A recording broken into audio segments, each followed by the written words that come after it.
You're watching Fox Sports, home to the World Series, Super Bowl 36, and in 8 days, the 43rd running of the Great American Race, the Daytona 500. The thing about Daytona and what it means to most of us drivers is this is our premier race. This is our Super Bowl. We call this the Great American Race. You know, this track was built in 1959. It was the first of the super speedways. Nobody had ever seen anything like this.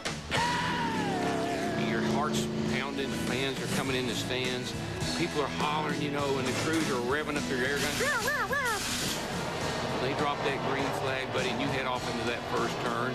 And everybody is jockeying for position, and the track's dirty, and there's dust flying, and it's covering up your windshield, and you're trying to find a hole to get in, and all of a sudden you realize, I'm sitting on a hot rod today, boys. I'm going to the front, and I'm going to win this thing.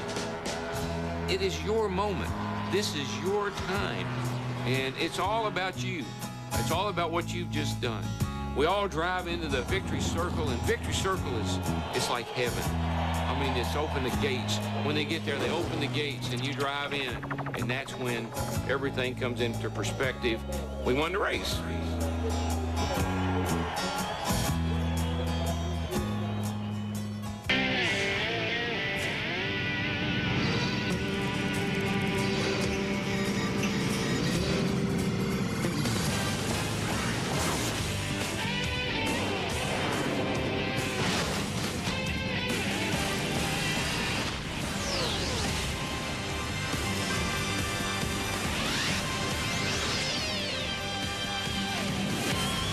The race for the Daytona 500 starts here today, right now, as drivers battle for the pole. Hi, and welcome to your new home for the Daytona 500, NASCAR on Fox, and the centerpiece for the Great American Race, as we'll see who lands that spot today. Our location, your location, as we'll try and bring you just a little bit closer to the finish line and who ends up winning the Great American Race. Hi, I'm Chris Myers, coming to you live from just above Victory Lane. We're really excited to bring you America's fastest sport for the first time. Today, we're going to see who's going to be on that front row. Will it be Dale Jarrett, who won the pole in the race last year? How about Dale Earnhardt or Jeff Gordon? Just some of the big names we'll be keeping an eye on. We have our own big names here as part of our broadcast team.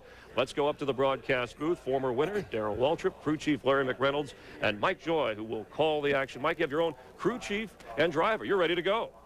Thank you, Chris. Well, we've got a little unique and different perspective here with a driver and a crew chief. We're your racing team too, folks. I'm the car owner. We got a champion driver. We've got a cunning crew chief, and you're the sponsors that we have to justify every week. So, Larry, is that car ready to qualify? Well, the work started way back the middle of last season. These guys have cut bodies off, built new cars, rebuilt engines, been to the wind tunnel. They have worked their guts out. One crew chief told me he's had a total of 4 off days this entire season. But now the car's on the line. It's time to qualify. Darrell, we've given all we got. You got anything left? Well, the way you get the most out of a crew and a crew chief is you keep whining. And I've been whining for 2 days. And now, folks, I'm going to show them I was holding back just a teeny-weeny bit. Good. So, hey, buddy, guess what? I think we got them right where we want them. Well, folks, I think we've got a pretty good piece. We're going to find out here. It's going to take 2 laps to let us know. Well, the rest of our all-star team is patrolling the pit and garage area. Let's go there now with the editor of Speedway Illustrated, Dick Berggren. Thanks, Mike. This is the NASCAR inspection area. The mechanics, the crews call this place the Room of Doom. NASCAR goes over every one of these cars, almost 24 templates. They check the engines. They check the suspension systems. The goal, make sure nobody has an unfair mechanical advantage. NASCAR wants this to be more a race of people than cars.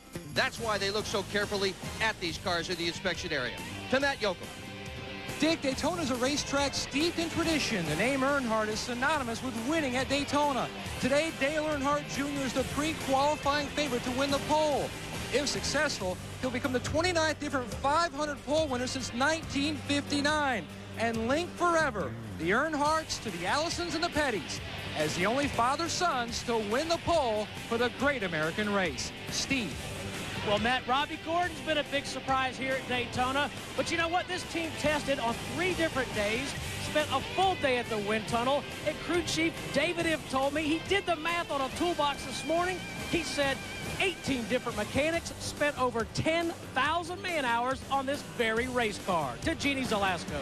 Well, Steve, we have been waiting 15 years for this. The resurgence of Dodge, an opportunity for a Dodge car to qualify for the Daytona 500, and the wait continues for Stacey Compton. As you can see here, still working on the car. The 92 car did not pass inspection. They have spoiler issues. They're working fast and furious, but the clock is ticking, which means it will be virtually impossible for them to get through inspection again and out onto the track for their allotted 13th position. Hopefully not an unlucky 13, Chris. All right, thanks, Jeannie. That's just part of our team. The rest of our team, of course, former Daytona 500 winner as a crew chief member, Jeff Hammond, Ken Squire, a veteran of 36 Daytona 500s. A number of storylines we'll be keeping an eye on, but the focus right now, it's on one thing, and that's get the pole, Jeff. And how critical is it really to land that spot? It's very critical. I can't tell enough how critical it's going to be today. The way I explain it, folks, is this is the first hand of the poker game. And believe it or not, it's read and weep time. NASCAR is handing out the final card as we speak. Two guys are going to split the pot. The rest of the guys have got to ante up all over again on Thursday. All right, a guy who won't let go of his restrictor plate. An issue that we'll be discussing all week up through the Daytona 500. Ken, no matter what happens in the Great American Race, whoever wins the pole is going to be a star for at least a week leading up to that. Ah, yes, the front row is to be decided here. And this is such a special day at Daytona. For this is not a driver against driver. This is a race for perfection, for that single perfect lap. Will be your eyes and ears, and from just above Victory Lane where we are, we'll be keeping an eye on things. Let's go back upstairs, way up in the broadcast booth. Mike Joy on the play-by-play team. Mike? That big click you're about to hear are stopwatches all around this speedway, and they just went off for Robert Presley, graduate of NASCAR's Busch Grand National Series, who practiced his number 77 at 50.040 seconds. That's 179.85 miles per hour. He was 28th fastest in practice. I mentioned the three cars, as Jeannie Zelasco pointed out. The Melling car with Stacey Compton excused from his position in qualifying, as was the number 12 of Jeremy Mayfield and 31 of Mike Skinner. They were rejected from the inspection station and have to go back and make repairs. They'll run later in the day. And Larry, when they do that, they've got to go all the way to the end of the line and start all over again, and that can be very time-consuming. Well, it can. There's so many procedures that goes on down there in inspection. You know, they've got to rate their rear springs. They can't run softer than 350-pound springs in rear. They actually give them 2 rear shocks to put on. They're checking their heights. They're checking their weights. They're giving them a restrictor plate. They're checking things that takes, if there was no other cars but you, would take 20 minutes to check. That's right. So they got a lot of time in the old inspection station. That's why we call it the Room of Doom. It truly is miserable. Might point out on this car qualifying on Presley's car, you can see right here, we're going to talk a lot about this opening right here in the grill. It seems to vary from car to car, and it's a real performance issue. Taped up solid, these cars run a lot better, but we've also found with this new aero package there that may not be the way to go. Well, there's no question. When you tape the entire front end open that goes to the radiator, when you tape that up, it reduces the drag. That's how slippery the car is through the air. And we always would tape them solid. That'd make them run faster, especially down the straightaway. But with the new aero package, the roof fin, what we have found, when you block that up solid, it sends too much air over the car right onto that fin, and that actually increases the drag. Yeah, 50.375 on the first lap, Darrell. Second lap quicker, 50.187 seconds. 179.3 miles per hour. Robert Presley qualified 32nd last year. He's the first on the clock today. Dale Earnhardt, the man in black, the 98 winner, will be on the clock when we come back. You're watching qualifying on Fox. 8 days to the Daytona 500. Calera, Alabama's Hut Strickland completes his run for Jimmy Donlevy. 50.282 seconds. 178.990 miles an hour. Now, there's a lot of guys that are going to say they're not happy with their run right now, but you have no idea where this could shake out. These guys are a little slower than they practiced, but I wouldn't be surprised if a lot of cars aren't slower than they practiced. Well, the weather here is similar to what they practiced in yesterday afternoon and this morning, but the wind does not seem to be as much of a factor. No, that flag is, you know, from what we've seen the last 2 days, that's pretty limp right now. But you know, Darrell, one of the key things is what we see right here. That's that humidity. Oh, yeah. That means a lot to how you tune these motors. You know, temperature means a little bit. You can't do nothing about the forecast. You would hope for a cloud cover to cool the racetrack down, but engine guys are looking at that humidity. That tells them just how to tune that motor. It does. It's very critical on these restrictor plate motors. The 1996 pole sitter for the 500, 7-time Winston Cup champion Dale Earnhardt, who won the 500 in 1998 after 20 years of trying and coming as close as a mile from victory. Finally got the big one.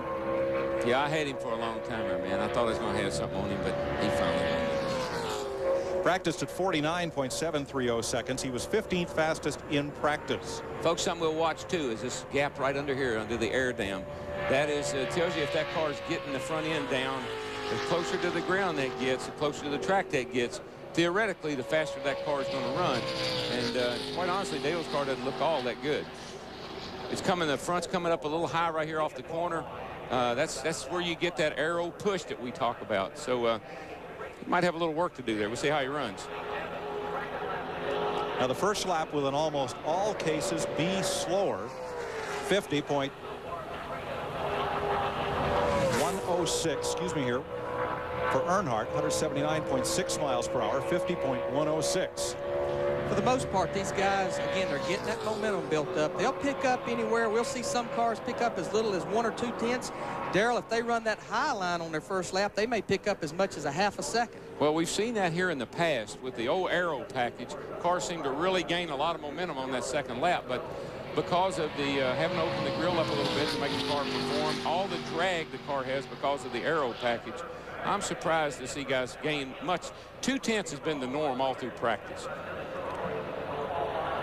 Earnhardt coming to the stripe to complete his run. Already he's fastest of the 3 cars that have been on the speedway.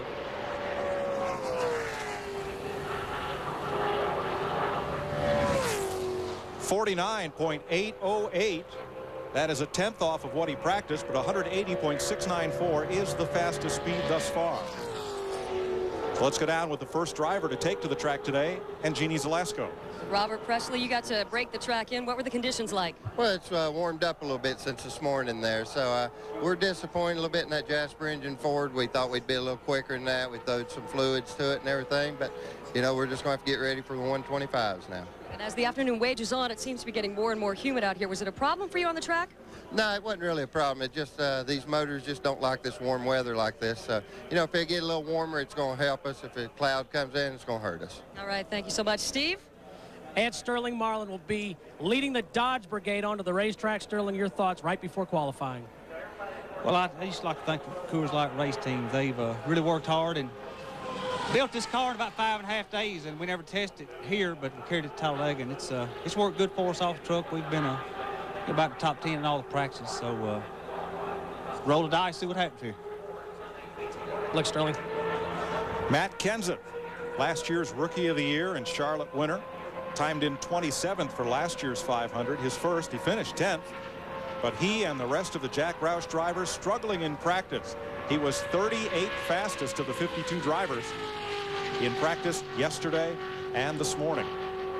There you see, Darrell, he's about halfway up the racetrack in 3 and 4. That's not the fast way around, but the first lap, we call it a throwaway lap. All we're trying to do is have as many RPMs when we get back to that start-finish line to start that second lap. That means more RPMs mean faster speed. Yeah, it's a real balance between getting the fluids hot, getting the engine not too hot. If these engines get too hot, they will detonate on you. When they start detonating, that's something that goes on internally in the cylinders. They start basically misfiring. It'll kill the power. So they're trying to just balance that out. That's part of that opening in the grill we were talking about, heat and the engine performing well. Let's talk to the fastest man so far, Jeannie. Yes, the fastest man so far, Dale Earnhardt. Do you like the conditions out there on the track? It's a little hotter than what it was this morning.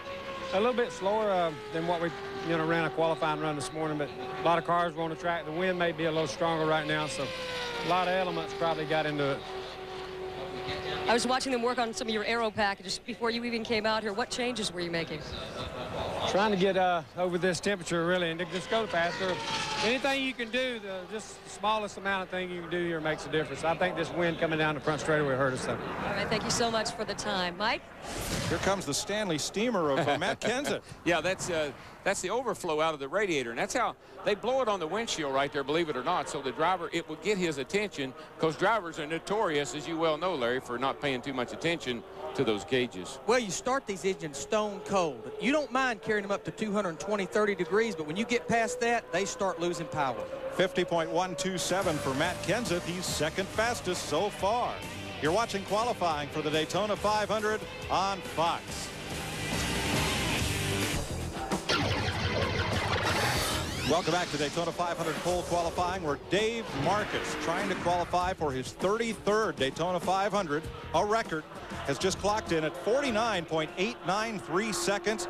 He is second fastest. And he's only a 10th off of what Dale Earnhardt run, but this is a Richard Childress car, a Richard Childress motor. Richard Childress' group even took it to the wind tunnel over the winter. Well, you've heard about the Room of Doom, the inspection station. Dick Berggren is right next to it at the Pile of Denial. Yeah, well, the Pile of Denial is all the stuff that NASCAR said you can't run. Here's a windshield they took off Joe Nemechek's car, said it didn't conform to the template. Here's a roof blade off number 5, Terry Labonte's car, out of spec. Here's an upper control arm that they didn't like on Bill Elliott's car. Here's a fuel filter from Steve Park's car, an adjustable fender brace from Jerry Nadeau's car, and downstairs here, 2, 4, 5, 6 tin cans from the outside of the fuel tanks that NASCAR decided was too big. You can't get anything by these guys. DeGenie. Hey, Dick, we're here with Matt Kenseth, and it seemed to be that your car was running a little hot out there. Am I correct? Yeah, that might have slowed us down a little bit. When you go qualify, you put all the tape you can on the front of the car, and it got a little bit hotter than we wanted it to, but we picked up a little bit of speed from practice, so I guess we'll just have to be happy with that. Been struggling a little bit out here with the engine, trying to fine-tune everything. Do you feel like it's starting to come together? Well, drafting is a lot different than qualifying. You know, we're a little disappointed with some of the speed we lost in our car since testing, but I think once everybody gets out there in a big group to draft and to race through 125s, I think we'll be pretty good. All right, thank you so much for the time. Mike? Newlywed Matt Kenseth, third fastest so far. Here is Sterling Marlin, the 1992 pole sitter for the 500, trying to make his 20th start for the Ganassi Racing Team. Yeah, it's the first Dodge we've seen on the racetrack, so we get a chance to see how they're going to stack up against everybody else. Been pretty quick in practice. Let's see how they do on the. They're out there by themselves. Car looks great. His first lap is 0.3 off his best practice speed at 49.853. Yeah. Look at there, Darrell. They're doing a lot better job of getting that front valence down close to the ground. If you remember back a few cars ago, Dale Earnhardt, I don't think his front valence was near as close to the ground as Sterling is there. You get it sealed off to that ground, that's speed. Oh, yeah. And, folks, we don't want to wear you out about that, but as a driver and a crew chief, that's what we wear each other out about when we're watching these cars on TV. Where's the valence and how low is that car? And what do we got to do to get ours down like whoever's outrunning us? So that's very critical to the cars going fast around here. The 1995 and 96 Daytona 500 champion.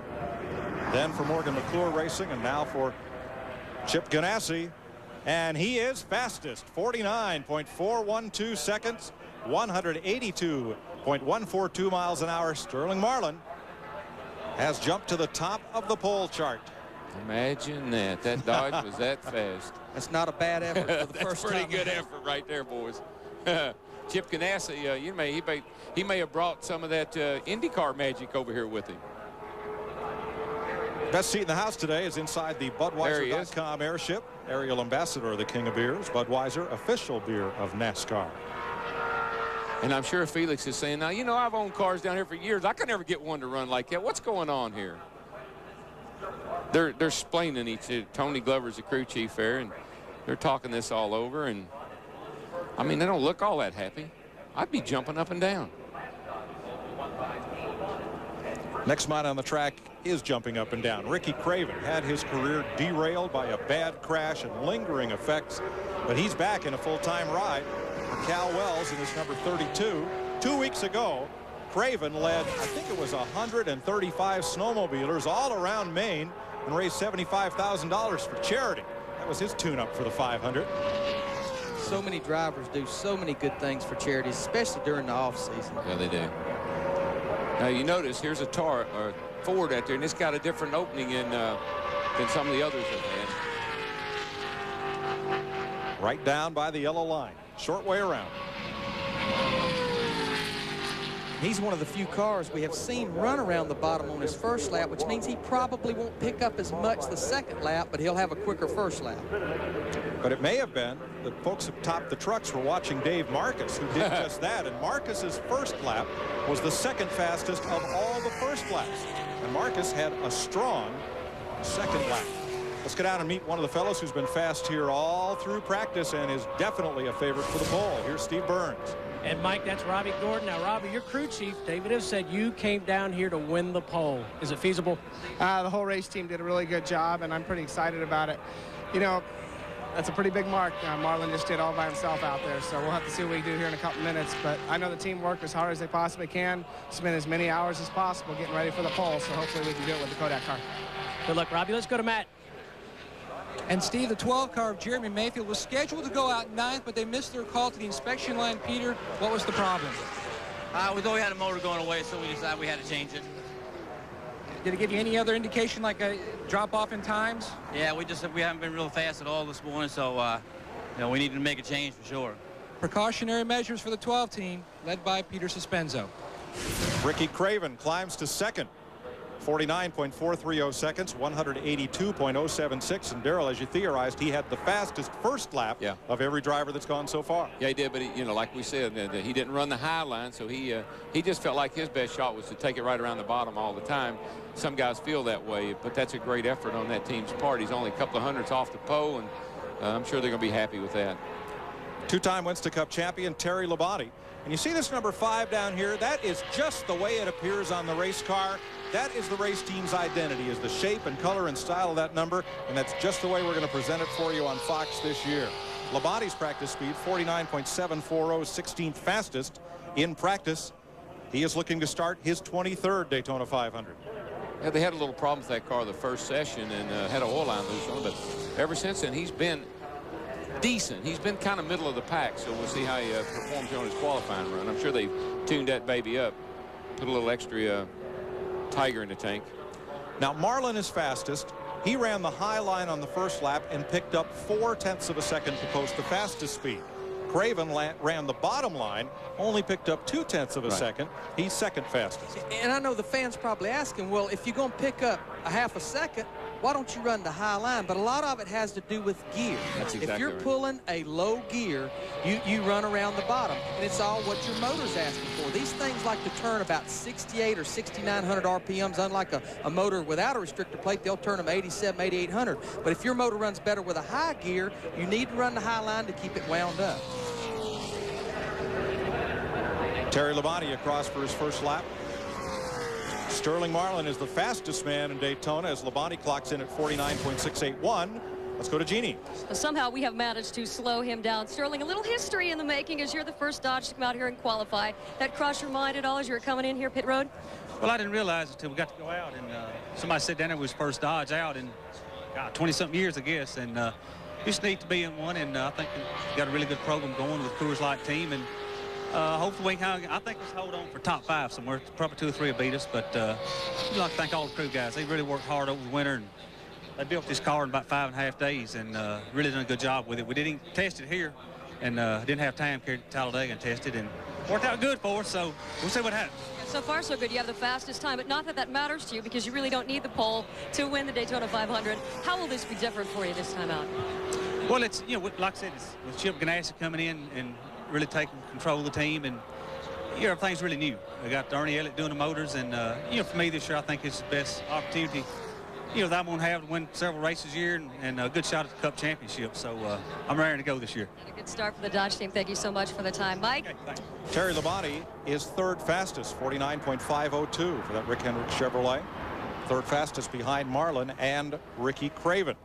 The fastest Dodge in practice yesterday, Stacy Compton. They have reworked the trunk lid on that car and how the spoiler mounts to it, and now they're going back through inspection. You're watching NASCAR on Fox.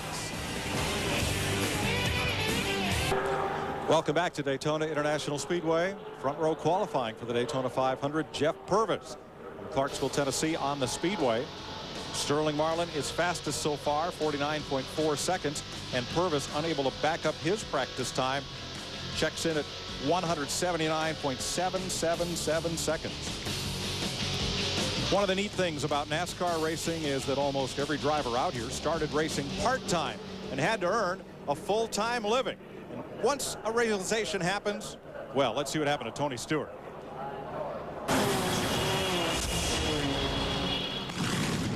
I was working in a machine shop out in the country in Rushville in '93, and I'd just come back from the Copper Classic and ran second, and I'd got my paycheck the day before, and I tried to figure out how many hours I had to work in this cold machine shop in the middle of nowhere with 1.5 feet of snow to drive through every day to get to work to make up what I made driving the race car for that one day. And when I figured out the dollars and the hours, I realized that if I can fit 2 more races in a weekend than what I was currently running, maybe I can make a living doing this. He's made a pretty good living. Those 6 races he won last year and was got paid pretty well. I tell you what impresses me about him. And you can go drive an Indy car in Indianapolis. You can go drive a midget at Terre Haute. You can drive a sprint car in California somewhere, Silver Crown car, and then get in a stock car, and you can do all that in one weekend, which he has done. That tells me you have a lot of talent. That you're a very talented young man, because I don't think there's very many drivers in the garage area that could accomplish that in that many different kind of cars. Stewart trying to qualify for his 3rd Daytona 500. Let's go into the garage area and meet the leader of the Dodge teams to Daytona. Here's Steve. And that's Ray Evernham. Ray, you have spearheaded this enormous undertaking, bringing Dodge back to NASCAR racing. But, man, you've been keeping a low profile since you've been to Daytona. How do you feel? Well, I need to keep a low profile. I told everybody I've been doing the media for 490-some days. And right now, Evernham Motorsports needs my attention, so I'm trying to help my guys as much as I can. Your thoughts, Ray, as you're about to go out? Just really happy with the overall Dodge program. There was a lot of people involved besides me, and I think that we've handed a good product to some of the other race teams, obviously with Sterling and Stacy and some of the guys' times. It's shown that, so just really happy to be part of it, and got to get the Evernham Motorsports Dodges going a little bit quicker now. Best of luck, Ray. Let's go to Jeannie. Well, Terry Labonte, you were able to pick up a little time here today, but you've been running so well here this weekend. What is the secret to your success? Well, we've got a couple new cars. The guys have really worked hard building them over the wintertime. We had a pretty good test down here, and, you know, we really backed up what we ran in practice yesterday, so that's pretty good for us. I think that's going to probably be somewhere around the top 10 in speed-wise. All right, and as you hold tight, Tony Stewart just clocked in first, so the competition continues. It never stops out here. That's right, yeah. It's tough. All right, thank you so much for the time, Terry. Mike? New pole sitter, Tony Stewart. Practiced at 49.442, improves that by 1/1500ths of a second. Well, I think that's going to make Larry feel a lot better about having to eat that headset. That's his teammate. You just look at how low that thing still is. Yeah. I mean, it's still sucked down, and how they do that is with rebounding the shocks. When those shocks compress, it just holds them down. That's not a very pretty ride, but normally it's faster on that stopwatch. That thing was porpoising all over the place, but it's going fast. Stewart was the outside pole sitter here 2 years ago. Matt? Well, Mike, Stacy Compton was the fastest in class yesterday for the Dodge boys, but this morning a motor change, also some spoiler trouble. You were excused from your spot in the inspection line. What are your expectations now on pole day? I have no earthly idea. I tell you, it's been a tough day for this Kodiak Mellon Dodge. I don't think it's going to hurt us that much. You know, we put a qualifier in, thought it was going to be better, and it wasn't. So we went back to the motor we had in yesterday, and I think that'll put us back to where we were yesterday, which should be in pretty good shape. They were very fast yesterday afternoon, and the sentimental favorite obviously would be the Mellings with their rich history here in Daytona. Mike? Harry Melling, the car owner, when Bill Elliott won the Daytona 500. Let me tell you, they've had engine, they've changed an engine, hadn't been out on the track with that. That makes the car go fast. That rear blade is probably as big a controlling factor as anything that makes the car go fast, and they've been messing with that, so I wouldn't be pretty confident if I was him. Here's a fellow with a lot of confidence, Robbie Gordon. Off-road racer, IndyCar racer, Winston Cup racer. Picked up by Morgan McClure to drive their number 4 Chevrolet. Fastest practice speed, 49.347 seconds. But he's going to need to pick up 7/10 to win the pole. Dick Berggren? Well, here's a speed secret. The idea is drop the blade of the back of the car out of the air as much as possible. NASCAR doesn't want it to go too far out, so they test the springs. 345 pounds is the least you can have, and guess who just flunked one of the spring tests? Stacy Compton. That spring just passed, so that one's going in the car. They are running right to the edge of the rules, and that's the right way to do it. Mike? Racer Kurt Rohrig invented that spring and shock dyno, very sophisticated piece of tuning equipment the teams use now. And, you know, Darrell, before they had a spring rule, we would qualify with 100-pound rear springs. Exactly. Really get that spoiler out of there. Yeah, and there's another thing that makes the car go fast, those rear springs, and now they got to change one of those. So this guy's just digging his hole deeper and deeper.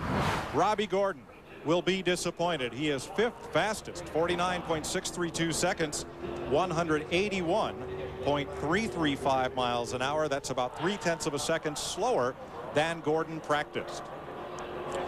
Tony Stewart and Sterling Marlin are the fastest so far. You're watching Daytona 500 qualifying on Fox. Qualifying on Fox is brought to you by Dodge and nearly 3,000 dealers who invite you to come see what's different. By Budweiser, with the crisp, clean, refreshing taste you'll find in no other beer. This Bud's for you. By UPS, moving at the speed of business. And by new Haviland Motor Oil technology formulated for improved gas mileage. Add more life to your car.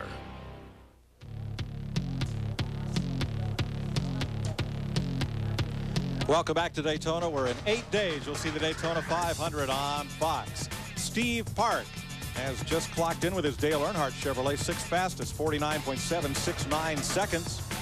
You know, one thing, Mike, these guys, you might say, why are they slowing down?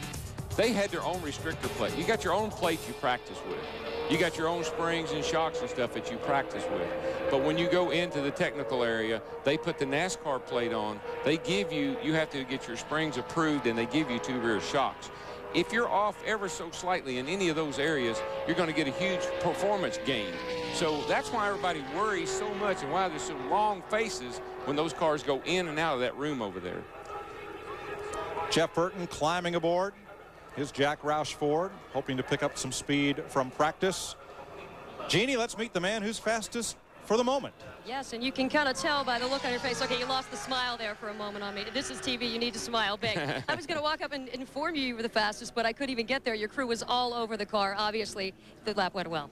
Yeah, it was a really good lap. You know, these guys have really done a great job all winter, and you know, you kind of get concerned as a driver when the team that you're with wins a championship. You think over the winter they might get a little lazy, but it's been just the opposite. These guys really dug in hard all winter, and you know, both my team and Bobby's team, they've really worked hard to make us and build us really nice cars for here. So the guys did a great job. You know, my crew chief Kirk Zipadelli, they've been in the wind tunnel so many days just trying to get prepared for this race. So I think Home Depot's pretty proud, and I'm real proud of my team right now.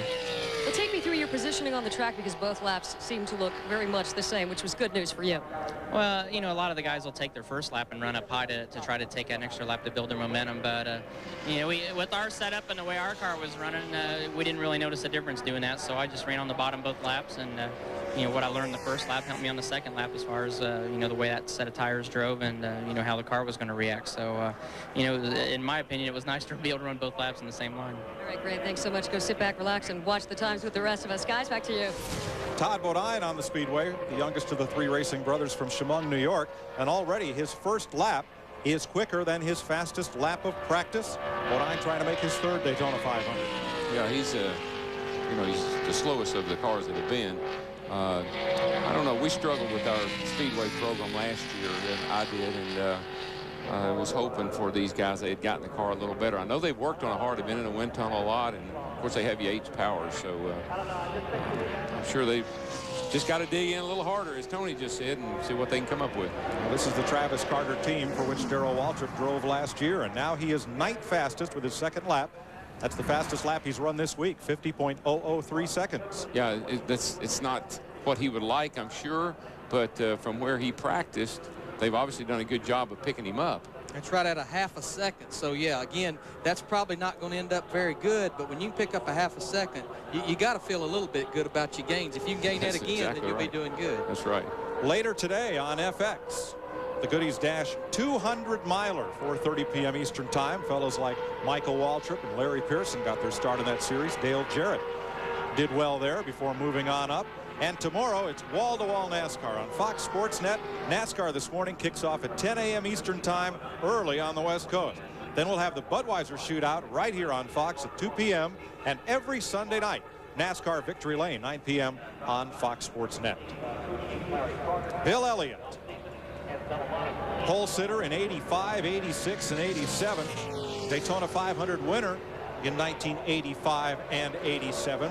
But there's something new about Elliott this year, and it's the car he's driving for the first time in his entire Winston Cup career. He has changed makes. Now in a Dodge for Ray Evernham. Where'd he go? Here he comes, and I'll show you again. Here's the owner over here, Ray, and he looks pretty worried, but you see how that air dam is right down on the ground? That baby's getting down, and that makes speed. We'll see what he ends up with here. You know, we talk about Dodge coming back, but I just don't think the race fan, it took me a while to conceive just what these guys have accomplished, especially when you think about 1 year ago, they didn't even have motor parts, and it wasn't but until about a month and a half ago they had parts they felt good about coming to Daytona with as far as durability. Ray's happy with that. That's not a bad, he's not frowning. The perennial winner of NASCAR's most popular driver award is in at 49.842. His first lap, his 8th fastest overall. Look at his hands in there. If you can at home, if you can just get a close look at those hands, that car might be looking like it's just floating around here, but let me tell you, that thing is doing a lot of bouncing and bobbing in the corners. Steve Burns is with Ray Evernham. And Ray's talking to the crew. Ray, your thoughts on that first lap? It's good. That's as good as we've run. So hopefully we'll see. He's been picking up about 0.4 of a second on his second lap. So if he does that, it'll be a good run for us. 0.4 would put him in row 2 right now. I knew Ray wasn't very disappointed with that first lap because he had a pretty optimistic look. The best I've seen him have in 2 days.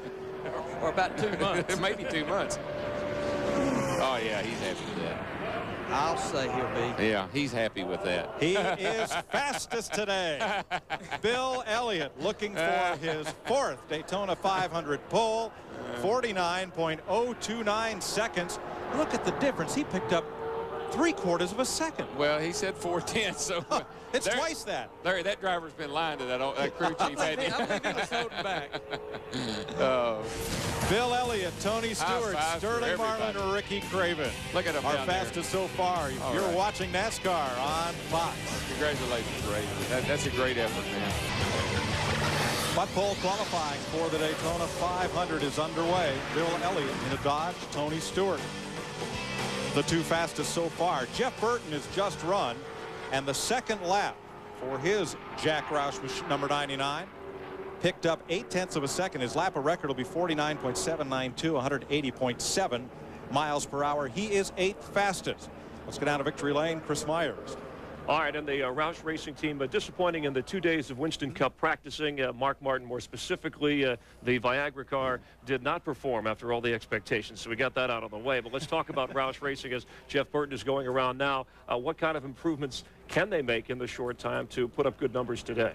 Well, having worked in that operation before, Chris, I got news for you. Those guys know how to qualify. Frankie Stoddard, Jeff Burton, they know how to tune on their race car. Same thing for Jimmy Finnick and Mark Martin. So I look for those guys to pick up. Now, what they're complaining about is, even though they pick up maybe 4 or 5 tenths, as you've seen already, look what Bill Elliott's done. He's picked up a ton of what he had practiced at. So that's why these guys are so disappointed. Ken Squire going back to Dodge for a moment, and Bill Elliott with the pole as we stand at the moment. Ray Evernham saying as he arrived here, he wasn't sure what to expect, joking about sandbagging. Last Dodge to win at Daytona, of course, Richard Petty in the 77 Firecracker 400. Last Dodge to win the Daytona 500 was Richard Petty in 74. So Dodge has arrived loud and clear. Yeah, but the last Dodge that was on the pole was 1973 with Buddy Baker in the Harry Hyde car, the old number 71 machine. And I think that's the big story here, is that Elliott, one of the most popular drivers in the history of Winston Cup racing, is back up in front, and he's in a Dodge. This is going to take all the headlines across America in the next several days, if it stays there. We've got a long way to go, however. All right, we'll be keeping an eye on that. Go ahead, Jeff, real quick. Well, one thing I'm kind of noticing here, I've got a list of who's got what type of tires on. We talked about it earlier this week, that new tires versus sticker tires and how your car handles, whether who's faster and who's not. So far, on my count, it looked like the guys on new tires, that's the way to go today. Quick count, 28 guys were on new tires, 24 guys were on scuff, and so far, the guys that are up in the front are on the sticker tires. All right, let's get back upstairs to Mike Joy. Dale Earnhardt Jr.'s first lap was 10th fastest. His second will put him 6th. So far, 49.586 seconds. Well, there's a lot of shaking going on over in that garage right now. I saw a line forming at the red truck over there, so that Dodge being on the pole certainly has created a lot of stir in the garage area. And let me also say that back in the 60s and the 70s, when the manufacturers got to going at each other, you know what happened, don't you? First, they ran one of them out of the business, and then they ran them both out of the business. So we're back in that old war again like we were back in the 60s and the 70s with the manufacturers going at each other, and I'm sure we're going to hear some rumbling. Well, Bill is awesome again here in Daytona. Jeannie? Well, as you guys were talking about, Dodge has arrived, and as Bill Elliott arrived pit road here, a loud cheers. You have taken over the pole. Some changes that you made coming into today's qualifying. Want to share some with us? Well, we decided Yeah, yesterday we came in with just a practice motor that was a pretty decent motor. They found a few more horsepower in the engine that we put in this morning. It's more of a qualifying piece. So we put it in, changed a few things, tried to get it all, you know, leaned out, laid back as best we could for qualifying, and it really picked up. It really surprised me from the first to the second lap. All right, so far so good. You hang in there. Matt Yoakum, we're headed your way. Jeannie, Michael Waltrip was watching his teammate Dale Earnhardt Jr. on the big Jumbotron. Michael, could you pick up anything on Junior's lap? Well, we had hoped he would have run a little quicker than that, and it would give us something to look forward to. But both he and Park slowed down some. Hopefully we can get our Napa Chevy to make it around here a little bit faster than we practiced, and that'll be difficult by the time you go through the room of doom, as you people have affectionately termed it, and correctly termed it, I'll say as well. You don't know what you're going to wind up with, so we think we'll be all right. We hope so. What do you expect your magic number to be? I told Buffy we needed to run in the 40s, and she said we need to run in the 30s, and I said, well, I hope we can at least run in the 50s. So it's very scientific down here along pit road for the viewers at home. Well, that's Michael Waltrip preparing to go out in the number 15 Napa Chevrolet. Jeff?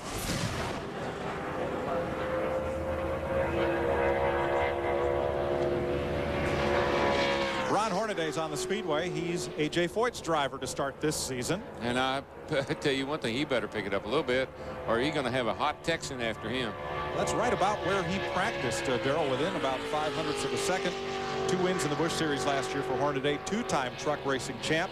His dad, a West Coast racing champion, and his son, Ronnie, will make his Daytona debut this week. And guys, no matter how hard I try to believe it, I just can't call him a Rookie of the Year candidate. No. He even has a yellow stripe around the front bumper of that car. Now, how'd he do? Well, 15th fastest on his first lap. He moves it up to 11th with lap 2.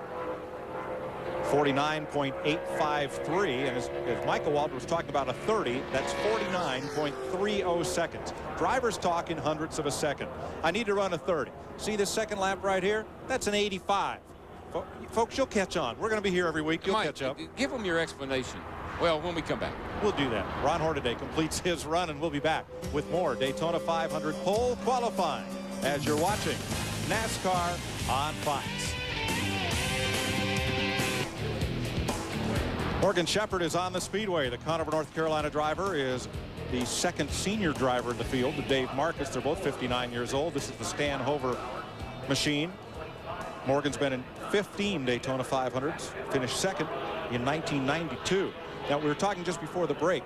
Morgan ran a 51.52. You'd call that a 52. And the reason we deal in seconds in the garage area rather than speeds, the best analogy I can give you is if Michael Johnson runs the 200 meters, you want to know his time. You want to know his time on the stopwatch. Doesn't matter how fast he was. Right. I'm sure if you told me, hey, you just went 90 miles an hour, you'd say, so what? What was my time? What was my time?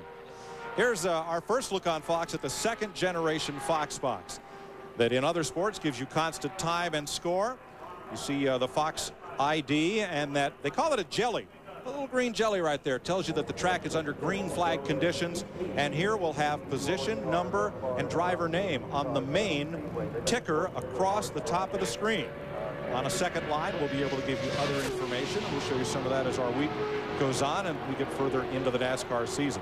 But right there across the top of the screen is how the standings are right now, as Jimmy Spencer, the former NASCAR modified champion, takes to the speedway, and Travis Carter's number 26. He's the 19th car to go out. He's the 19th qualifier, and as you can see, the ticker across the top there gives you the running order. Now, that's a pretty neat deal. It's up there out of the way and very effective. Steve Burns is with the 6th fastest driver so far. Dale Earnhardt Jr., but Dale, you don't look too happy about your lap. Well, we ran faster in practice, and we didn't back it up in qualifying.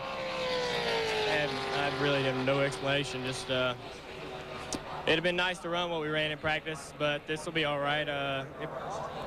It's kind of cool to be able to start up front in the 125, but we didn't last year. We did all right. Thank you. Well, let's explain.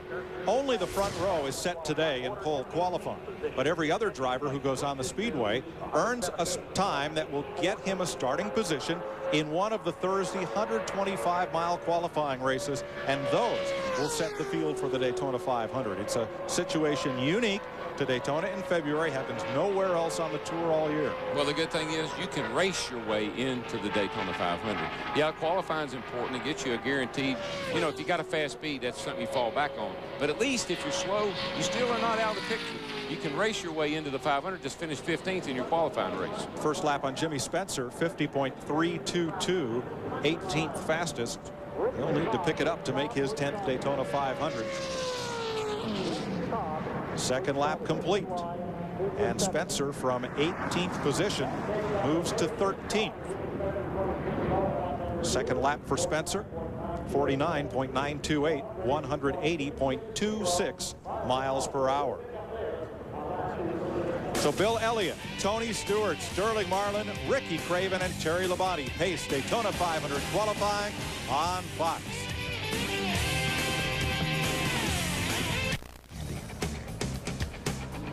And welcome back. You're watching pole qualifying for the Daytona 500. A week from Sunday, you'll see it on Fox. Our continuing coverage as Michael Waltrip gearing up, teams and drivers ready to go. And Bill Elliott, first one on the track as a member of Dodge after 10 straight years of being NASCAR's most popular driver, being voted that. But back in a Dodge, familiar for him to be on the pole. And as Darrell Waltrip pointed out in the broadcast, after he took that top time and is on the pole currently, he said, hey, everybody's going to be running over to the red truck to see what's going on. Darrell, what do you mean by that? Well, the red truck is the NASCAR truck. That's where Gary Nelson and all the inspectors and sometimes Mr. France is in there. And anytime there's something like that takes place, people start to line up there for their appointment. It's like going to the doctor, you know, they have to go in and kind of like be psychoanalyzed. So they have that service for you as well over there, and try to convince you that you just need to work harder on your car. Andy Houston running for Rookie of the Year. 49.569, 181.57 miles per hour. That's a great run for Houston. It pops him up into 6th place. Let's meet the Winston Cup championship winning car owner of 2000. Here's Jeannie. Yeah, so far so good for Joe Gibbs Racing. Joe Gibbs, Tony Stewart with a nice lap out there. It was a great lap. Surprised us a little bit, but we thought that car had a chance to be in the top 10, but it may still wind up dropping all the way back down to somewhere 8th, 9th, 10th. But it was a good lap for us, and we're happy with it, really pleased. I'm watching you pace out here because your afternoon is not done. What do you expect for Bobby's car? We don't think Bobby's car, it hasn't been as fast, so I would be surprised. Our guys, if they were guessing, I'd say they'd say 15 through 20 with that car. It races real well. That's the reason why we brought both these cars. They're good race cars, but you know, qualifying-wise, we're probably not quite as good. I think Tony's jumped up there pretty good, so we're really happy with that. So hopefully, maybe Bobby can surprise us. That'd be great. All right, Coach, thanks for the time. Sorry, I call you Coach. Old habits die hard. Dick? And Coach Gibbs' two crew chiefs, Jimmy Maycar from Bobby Labonte's car and Greg Zipadelli from Tony Stewart's car. You guys are hanging around the room of doom. What's the hardest part about getting through here? Getting it back out. Everything from the time you roll in this door right here to the time you roll back out is hard. There isn't an easy place in there. It's NASCAR does a real good job of scrutinizing these cars, making sure nobody's taking advantage of anything that would give them an unfair advantage to one of the other competitors. So from the time we roll in there, you stay nervous till the time you get back out on this side. Zippy, your car has been fast the entire time we've been here. The other car has not. Anything you can do to help these guys out? I don't know, because they're actually not that far apart. Our setup, so things are similar. Our car just run. I mean, that kind of surprised us, that the 30 that we just ran. But everybody at Joe Gibbs Racing's done a really good job this winter, and we're looking forward to get racing. Well, congratulations to you, Zippy, and good luck to you, Jimmy. Mike? Elliott Sadler on the speedway, driving for the storied Wood brothers out of Stewart, Virginia, trying to make his 3rd Daytona 500. That Wood Brothers team now getting a lot of technical assistance from Roush Racing. Jack Roush's cars trying to pick up some speed here as well. You're watching NASCAR Daytona qualifying on Fox. It's Sadler for the Wood Brothers, ran 49.899 seconds. That's 14th fastest. This is Michael Waltrip trying for his 15th Daytona 500. Finished 5th in this race in 1999. Yeah, this is the 3rd of DEI's cars here, and Michael felt like he had a pretty good chance of being in the top 5 or 6. We'll see if his prediction is right or not. We'll see if he's right or Buffy is right. Buffy's right, or if they get out and say, I don't know what happened. Buffy said the lap would be a 30, and Michael said about a 50. Yeah, so we probably ended up running the 40. First lap is a 99. That's good. 49.995, 180 miles an hour. That's about what the other two cars ran on their first lap. So he's going to be short of that 30, 40, or even that 50, I think. And in practice, both practices, yesterday and this morning, Michael was fast, but we saw it, Darrell. He was getting a little bit of help, drafted from another car. You'll run much faster with other cars than they will out here by themselves right now. He's not that old, but he's starting to act like a crafty old veteran, isn't he? Slipped out there and got him a little help. Michael ran 3 marathons last year, including the Daytona 500s of marathons, Boston. He started 14,872nd in that race. He'll start better on Sunday. It was almost over when he got going. 49.534, a 53, puts him 6th fastest. He'll be very happy because he's ahead of the other two. He's ahead of Dale Jr. and Park both, so he'll be very happy. That's a good effort. Today, the front row is set for the Daytona 500. The 2 fastest times are locked into the front row, and each of those drivers will lead their field in Thursday's 125-mile qualifying races, lead them to the green flag. The top 14 finishers in each, not counting the front row starter, will earn positions in the Daytona 500 field, and then the next fastest cars from qualifying not already in the race get the next 6 positions. Well, and that's an important thing right there. They'll have second round qualifying on Monday. The Daytona 500 is the only race we will have more than 1 round of qualifying. And the only benefit from going on Monday second round is this right here. If you cannot improve that, all you're doing is putting yourself starting further back in the 125s on Thursday, because it don't matter how fast you run. If you qualify second round, you start behind the guys in first round. Another important thing, Darrell, is these guys right here. People that don't make it from here, they go by this, and that's how you are from the finish of the 2,000 points. Yeah, and there's some guys that, of course, Michael's one of them, but he's got a great qualifying speed. He's going to be in good shape. There are some guys that don't have any provisionals.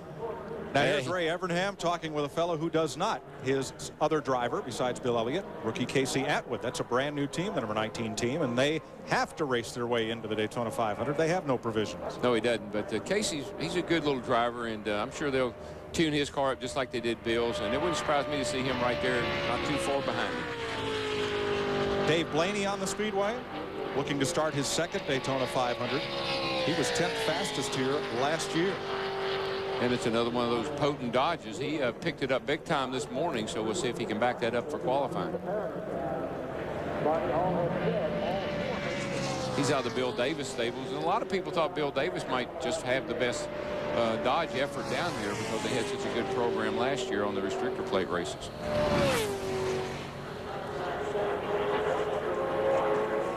Blaney, World of Outlaws sprint car veteran, still owns a team over in that series. And he looks like he's got kind of a rough ride. Well, some are worse than others. He's not sealing off quite as good down on the air dam area either as, say, Bill Elliott did. So he's got, I tell you, it looks like he got too much spring and too much shock in the front of that car. What do you think, Larry? He's definitely got a lot of rebound. He's got some rebound. When it compresses on those springs, it's holding that thing down there. And again, every little bump, you feel it magnified about 10 times. Oh, yeah. Got a little extra air in the tires, probably.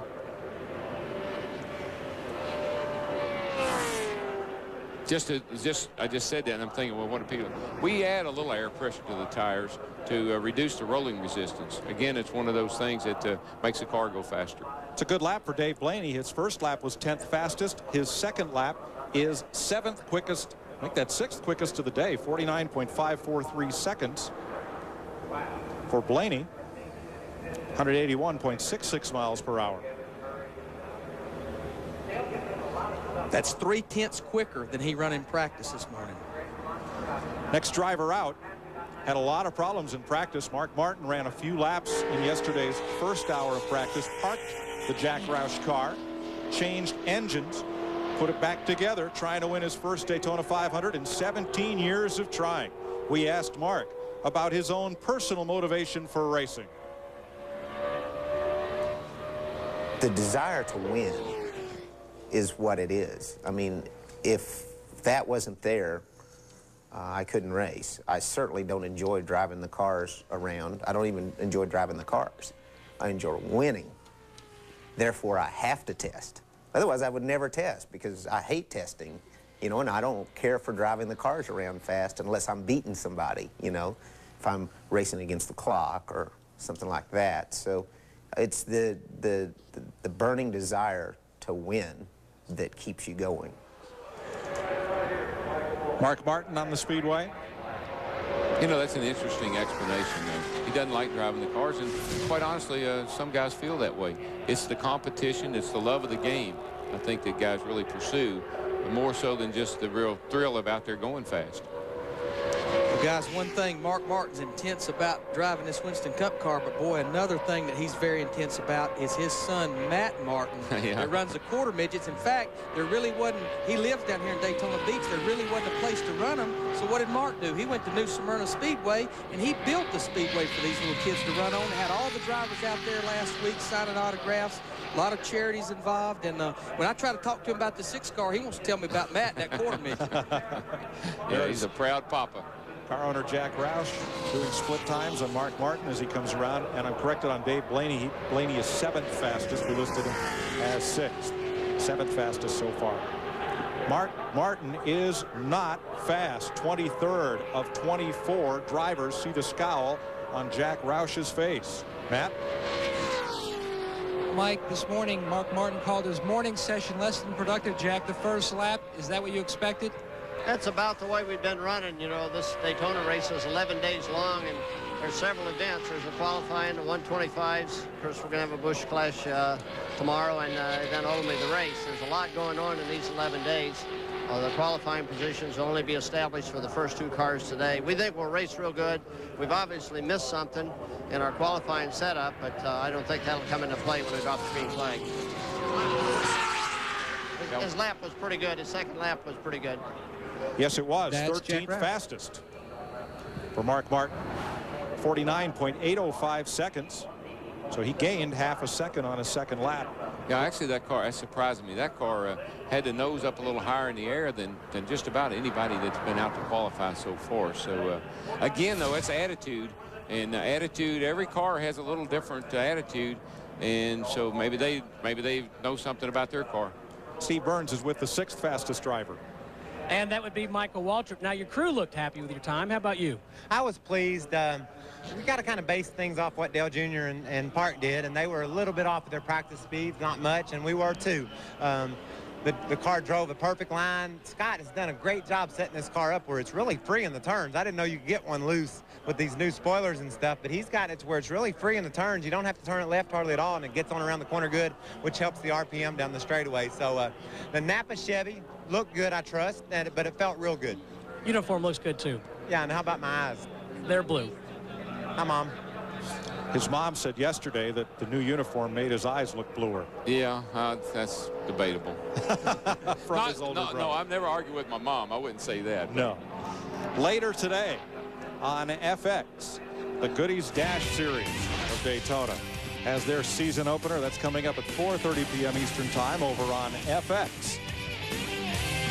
And tomorrow, Speed Week rolls on. NASCAR this morning. All you need to know beginning at 10 a.m. Eastern Time on Fox Sports Net.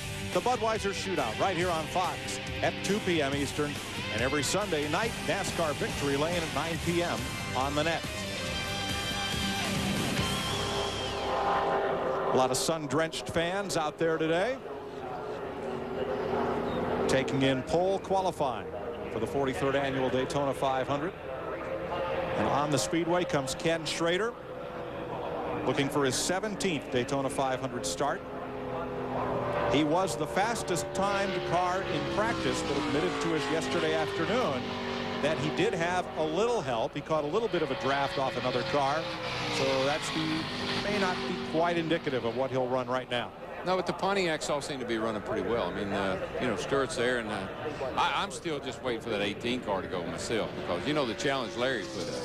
And so we got to see what's going to happen with that.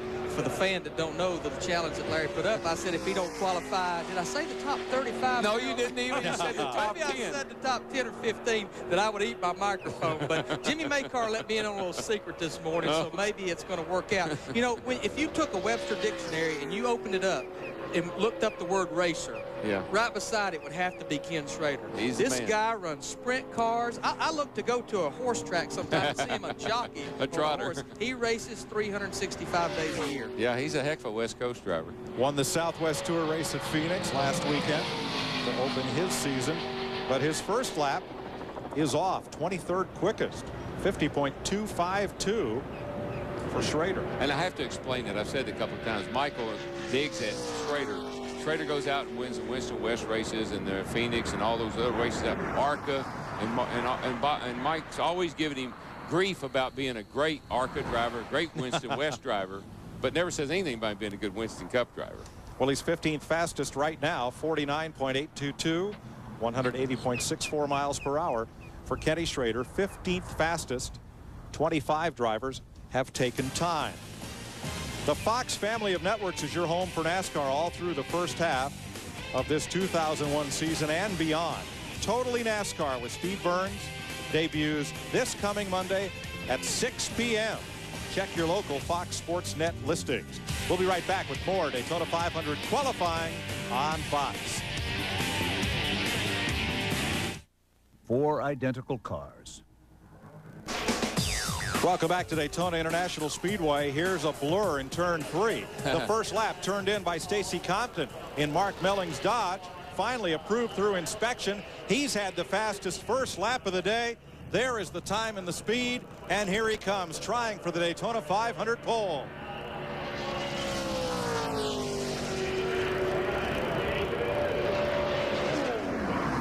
And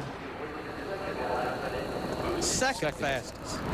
Stacy Compton moves to the outside of the front row alongside Dodge driver Bill Elliott, 49.266, 182.68 miles per hour. Well, I didn't see Ray and Bill jumping up, Bill Elliott jumping up and down. I bet you see that crowd right there jumping up and down, because that is a single car team. It's one of the sister teams, you know, one of the stepchildren, I guess we should say, to the Dodge program. They're out there on their own, and well, they've done. Chad Canals as the crew chief, done a great job on the car. They've had all kind of trouble today, and to go out and make that run, that's incredible. Chad Canals and second-generation car owner Mark Melling have to be pleased with that.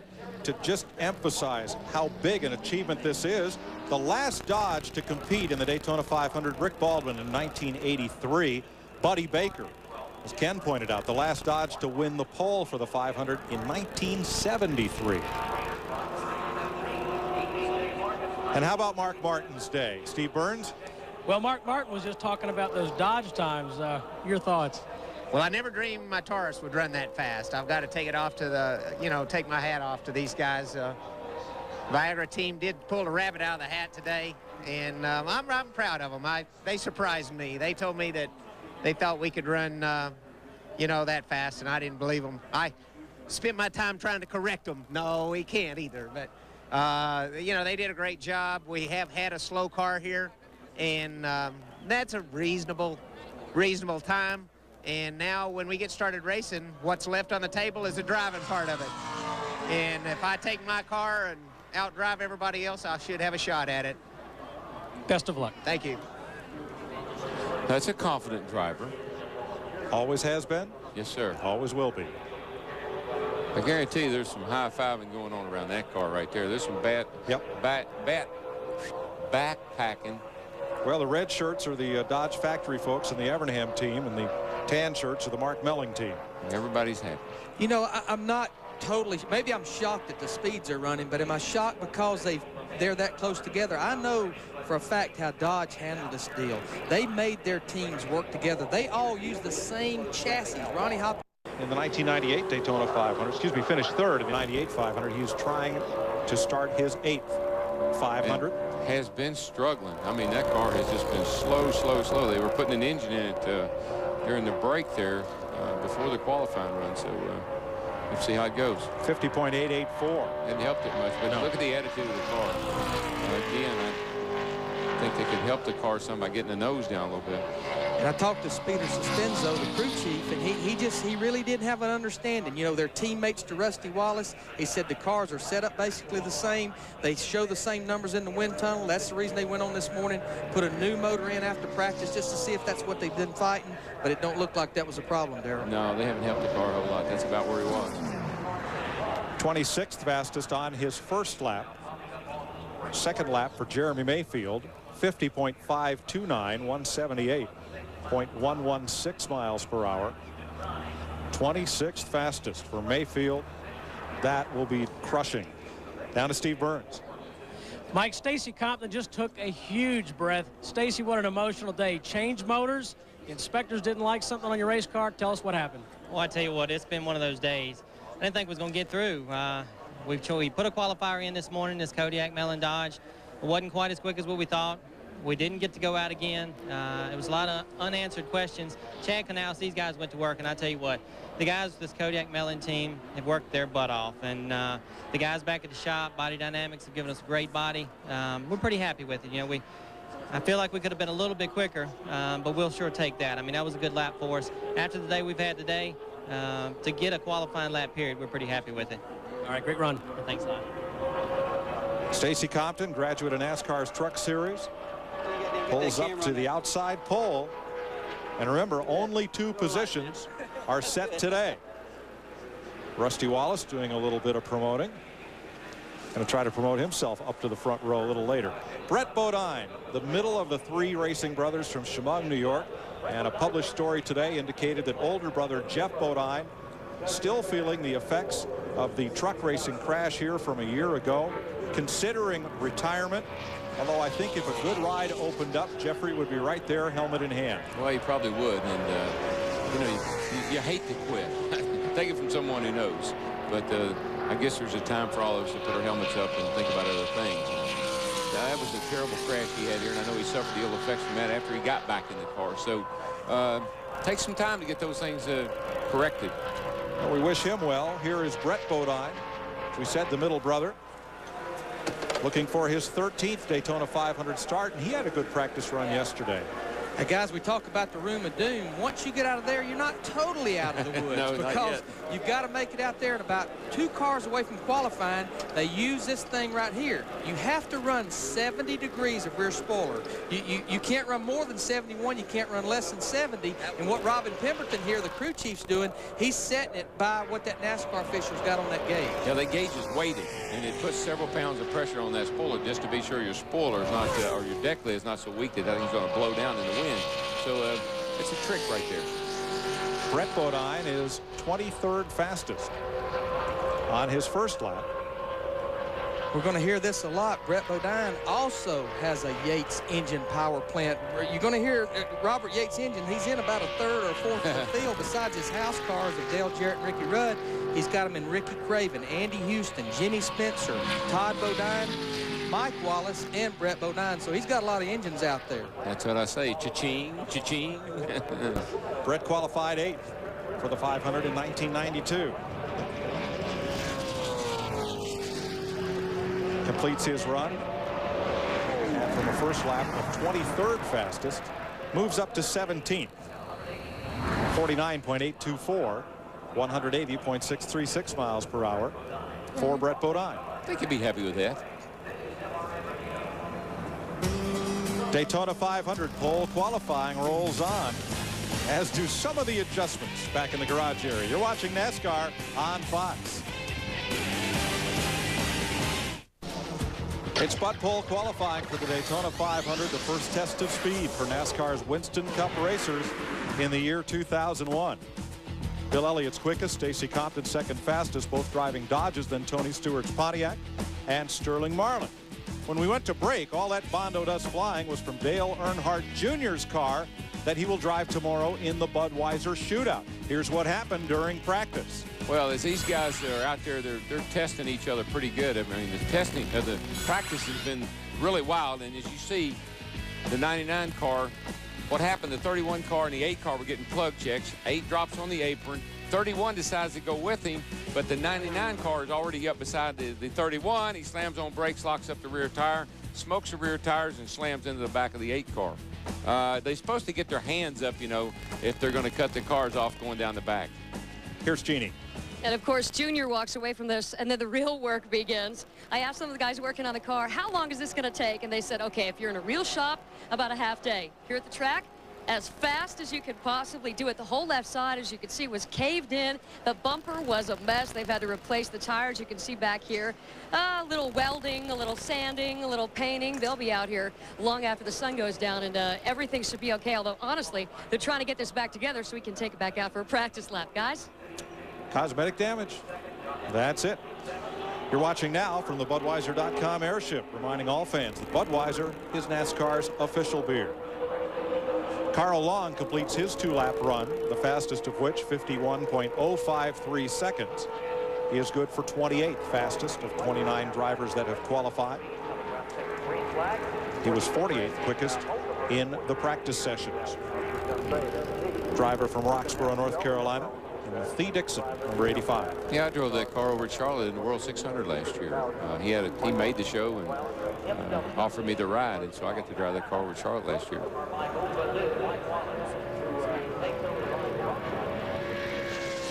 Here's Mike Wallace, the middle of another trio of racing brothers. He's from St. Louis, Missouri. Rusty, Mike, and Kenny.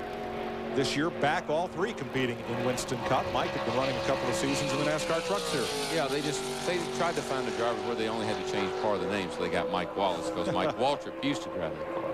Mike Wallace won the opening round of the Craftsman Truck Series here at Daytona last year. He's trying for his 7th Daytona 500 start, but was 36th fastest in practice. Well, let me tell you, Pard, you got a little work to do there. Tim Brewer's the crew chief on that car, and we'll see how they did for a tune-up here for qualifying. But Brewer, he's crafty old veteran, isn't he, Larry? Well, there's a story behind him, and DW's had a little acquaintance with Tim Brewer. But, you know, Tim had been a crew chief on the Winston Cup circuit. In fact, he was Richard Childress' first crew chief. Yes, sir. Richard Childress drove, and Tim he's won 2 championships. He was Bill Elliott's crew chief in 1992 with the tight Alan Kwiecki-Davey Allison battle. But another old guy he won a championship with in 1981 was old DW. That's right. Now, when it comes to working, he will work harder than anybody. Of course, I've told him, I said, if you're not smart, you're going to have to work a little harder. How many people at your last team meeting at RCR, Larry? Well, to go further in the story, the first race team I worked for in 1981, we run 31 races. We had 3 full-time employees. We could hold the team meeting in the front of a pickup truck. the last team meeting at Richard Childress Racing for 4 race teams, there was 165 people in that meeting. Yeah, in 1981, we built 14 cars that year. That's the year they went from the big Monte Carlos down to the little cut-down other car, you know, 81 models on. And we built 14 cars that year, and Tim built half of them by himself. Well, Mike Wallace picks up to 25th fastest on his second lap, 50.151, 179.46 miles per hour. So that Jim Smith team will be looking for more speed. And here's Rusty Wallace climbing aboard and getting set to run. Rusty looking for his 19th Daytona 500 start and looking for his first victory. He finished 4th 1 year ago. His best finish in a great race. Time trial 4th in 1997. His best qualifying effort. He qualified 7th last year. Of course, he won 9 pole positions last year. So that car's obviously very fast. Now, whether they got it faster there, I don't have to wait and see. Robin Pemberton looking on as Rusty Wallace goes out. Matt? Well, Robin Pemberton just gave him the wave off to hit the racetrack, Robin. What do you expect?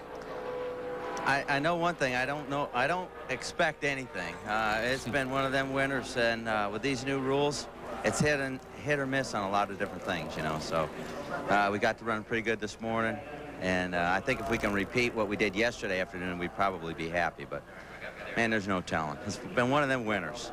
Do you think you have a shot at the Dodges? A week from tomorrow, we got a shot at them. Today, I don't think anybody's got a shot at them. Have they surprised you? Yeah, a little bit. They've surprised me, but, you know, they've had a lot of time to get ready, and they've got some really good race teams, and I think that's probably helped their program quite a bit. Rusty Wallace is one of 3 racing brothers. Robin Pemberton is one of 4. His brother Ryan's a crew chief. Roman was a Winston Cup mechanic. And Randy a television reporter. You know, he said something I think is key. There may not, most of these people are respecting what has been accomplished by the Dodge people, and they have had 500 days to get ready for down there. They've been gearing their whole program toward the Daytona 500 2001. So, you know, they put a lot of effort into it, and it's paying off.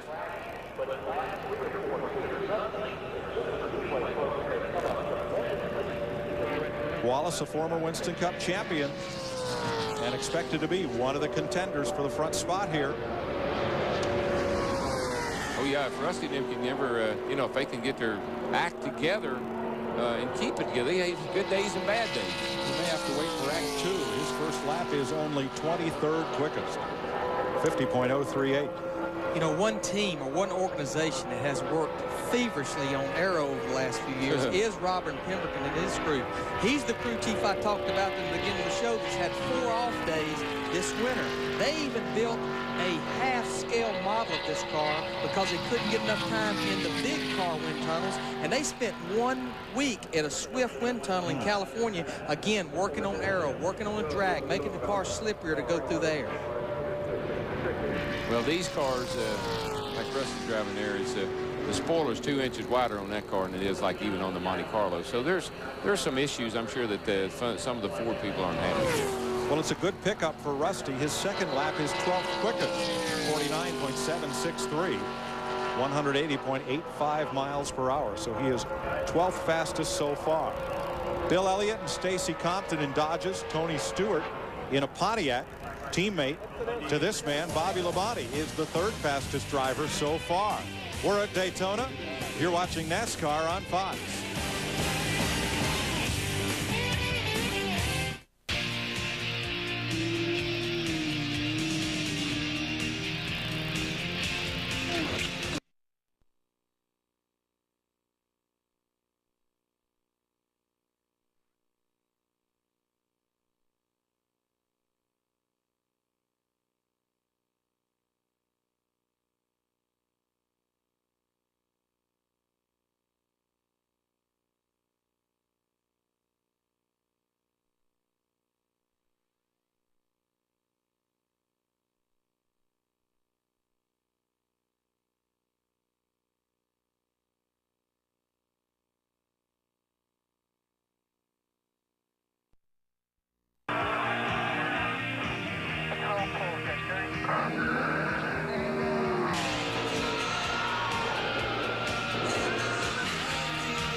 Never once. And welcome back live at Daytona as we count down to the 43rd running of the Daytona 500 on Fox. A look from above, and Bill Elliott with the pole for the moment. And let's take a look at the weather conditions. 81 degrees. The humidity's gone down just a little bit, but some clouds, at least partly cloudy. It looks a little bit like we're seeing some more clouds than we saw earlier. Back with Jeff Hammond and Ken Squire, and with Bill Elliott on the pole, and the Dodgers running very well. And given that weather report, out of who we have left here, anybody have a shot at overtaking the Dodge? Chris, right now, I think you're going to have a weather change here in a little bit. It's going to cool down. The humidity's already gotten a little bit better. And really what I'm seeing going on, I like the 88 and the 24. They're still getting ready to go. They got a little while for the temperature to drop a little bit more, humidity to drop. Those two guys have still got the best chance of knocking the Dodge off. But, man, can you believe how fast that number 9 car went? I mean, Bill Elliott has shocked all of us. 500 days to get ready. I guess it worked for them so far. And Bill Elliott, the fastest qualifier ever back in '87, over 210 miles. But that was before restrictor plates, and he has won poles here before. And let's take a look, Ken, out of who's left. Robin Pemberton said, hey, I don't think anybody today is going to beat Dodge or Bill Elliott. Well, I'll tell you what, there is a cloud cover coming in. These folks sitting out here were in bright sunlight as the day commenced here on Fox. But right now, that isn't the case. And so that may favor these runners. The 43rd guy out, Dale Jarrett, in that number 88, that set on the pole a year ago. And let's not forget that Ricky Rudd, his teammate, was right alongside. He's coming out right after that. And before you get done, you're going to get back to Jeff Gordon. He's about 3rd from the last in the 24. And all week long, when they've been talking about these Dodges that might have a little more to give. They've been saying Gordon is the other one, and he's been here twice in the last 3 years. So let's look out. I think we're in for a pretty good finish to this show. All right, 3 of the 4 fastest Dodge. 4 of the last 6 cars running will be Dodge. As we battle for the pole, let's go back upstairs with Mike Joy, Larry McReynolds, and Darrell Waltrip. Might be significant that neither Dale Jarrett nor Jeff Gordon have completed inspection yet and come out to the line to qualify. Here's how the Dodges have done so far. They are new to Winston Cup, new since 1983 is the last time they were here. Bill Elliott and Stacy Compton right now first and second. The last all Dodge Daytona 500 front row, 1969. Buddy Baker and Bobby Isaac. Wow. Kurt Busch in that unsponsored Jack Roush car, 50.417, 178.5 miles an hour. Daytona 500 rookie, runner-up in the Daytona truck race here last year. Well, if you're a driver right now, you know, Elliott, Compton, even Tony Stewart, you're walking around down there feeling pretty confident. People are patting you on the back saying, oh, nobody can beat that. But I've been standing there many a time saying nobody can beat that, and all of a sudden here comes a Jeff Gordon or a Dale Jarrett, and it's take that Busch hat off and give it to somebody else. I mean, I think with Tony Stewart earlier running 49.30, everybody, including Bill Elliott, Stacy Compton's guys looked at each other and said, wow, that's going to be tough to top. Yeah. You know, one fellow they neglected to mention yet to run, Ward Burton. Yeah, Ward is, you know, he's been fast in practice, and everybody thought that coming down here and from testing and what we saw yesterday in practice, that 22 car could just be the hot Dodge of the day. So, and it could still be. Norm Benning on the speedway. The number 84 from Level Green, Pennsylvania. One of the few owner drivers in the field. I got to tell you, this is my favorite guy, Norm Benning from Pittsburgh, Pennsylvania. He's run to the Automobile Racing Club of America, and over the last years, you'd find him on those quarter miles at Killcare and up at Flat Rock, Michigan. Then he'd be on the dirt at DuQuoin and at Springfield, Illinois. Then he'd be on the super speedways, all in the same car. The other teams have 12, 14 cars, and well, that was 5 or 6 in ARCA. He had 1 car, and he and his girlfriend, who's an accountant, and his crew chief, they've moved up. They're into Winston Cup racing now. Look out for Norm Benning from Pittsburgh, PA. First lap, 32nd fastest. He moves up 1 notch on lap 2, 51.049, 176.3 miles per hour. We keep talking about Dodge perspective. The last Winston Cup pole for Dodge at any racetrack, Neil Bonnet, 1978, 23 years ago. Ken, hey, I didn't tell you the guy was going to be fast. I just told you that he moved up, and now he has 2 cars. I mean, that's the big deal here. Go Benning. Let's go to Dick Berggren. And then with one of the young drivers in today's event, 20-year-old Casey Atwood in a Dodge. The other Dodges have been wickedly fast. How's yours?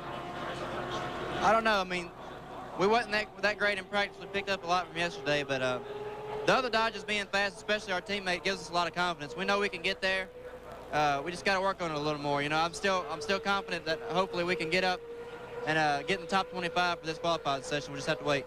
How do you get confident when you're trying to qualify from your very first Daytona 500? I don't know. It's pretty exciting being here. You know, I've come here a couple times, not as a racer, as a race fan, and being here in the Daytona 500 is something else. You know, I've been a big race fan for a long time, and I don't think it's really hit me yet. We'll see how it goes, and we're just a little nervous right now. We want to get this top 25 over with, and I'll have time to really think about what's going on. All right, we'll let you alone, let you get a little more nervous. Thanks. He sounded like a veteran. This fellow's only had his driver's license for 4 years, and here's a veteran. Dale Jarrett, the defending Daytona 500 champion. He's going to roll off in qualifying a little later on. You're watching NASCAR on Fox.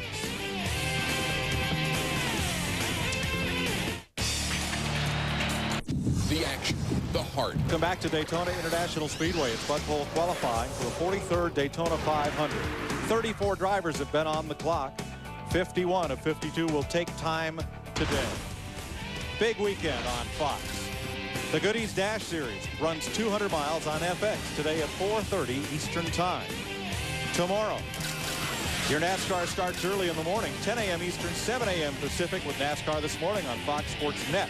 The Budweiser Shootout right here on Fox at 2 p.m. Eastern. And NASCAR Victory Lane caps it all off at 9 p.m. Sunday nights on Fox Sports Net. Hey, Mike, they used to fish in that lake out there. They have a fishing tournament.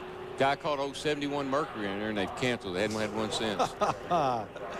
The Hal Hicks number 50, driven by Rick Mast. Ricky Craven in that car last year, has timed in at 50.396 seconds, 178.59. They are 29th and ran about a tenth faster than they were in practice. Jeannie? Well, you're watching the final car go through inspection. Jeff Gordon's car, number 24. Nothing to worry about here. They just were one of the last guys up, so they figured why not take as much time as humanly possible to work on the car. They just got their restrictor plate, which I'm sure they're pleased to have. And then they're just going to get a wait here, and then they're on their way. Guys? Yeah, one of the reasons they, you know, when you're at the back like that, you'll stay in the garage as long as you can because you can keep all your fluids much hotter that way. They can heat up the tires, the hubs, the wheels, there, you know, everything on the car will be nice and hot when they roll the car out on line. And that's a big advantage. Johnny Benson on the speedway, the man who nearly won last year's Daytona 500, brings up our Pep Boys trivia as we run for the pole here at Daytona. What driver has won the most Daytona 500 poles? I know that answer. I know that answer. I know. You go ahead. Cale Yarborough. I knew you wouldn't know. No, I guarantee. Buddy Baker. No, Cale. I've been here for every one of them. Cale. You know I hadn't been born for every one of them. I believe it's Buddy Baker. First lap for Johnny Benson, 49.784. That is 14th fastest on his first lap. This team changed ownership over the winter, and here is Benson moving up to 6th on the speed chart, 49.453. Dick Berggren. Alan with John Andretti. And John, the question is, Ray Evernham's Dodges all picked up. You're in a Petty Dodge. What did they do, and can you do the same? I don't know what they did. They picked up quite a lot, so we'll see what we can do. We had everything we had in it during practice, and hopefully the Cheerios Betty Crocker Dodge will be able to qualify close enough to the front that we can get in the race and not have to worry about the 125 because you never know what's going to happen there. How much can a driver do here in qualifying? Basically, don't fall asleep. You know, you just kind of have to follow and try to get the, you know, not bog the car down, get it around the bottom, and you can't do quite as much here as you can do as most places. So we're not. If I get on the pole, then it's all because of me. If I don't, it's their fault. It's not my fault. Okay, good luck, John. Johnny Benson is the second fastest Pontiac. This driver's teammate, Tony Stewart, is the fastest one of those so far. Here's the Winston Cup champion and pole sitter for the 500 in 1998, Bobby Labonte. Well, this thing has been a bobsled in practice, so we'll see if they fixed it or not. All right. Cale or Buddy? No, have you guys settled this? I'm still sticking with Buddy. I'm still saying it's Cale. Well, for the first of several times, we'll duly note this season, you're both right. They kidding? We have knew that. 4 pole positions. I knew I wasn't wrong. 500. I didn't know we were both right. And Bill Elliott could tie them today if his current pole setting speed holds up. Yeah. Then we'll have to get. Then you can pick someone. Well, I'll have someone. Next year, it'll be different. Here's some guys that are keeping a close vigil. That's Coach Gibbs, and it's Coach Gibbs, and there's Makar.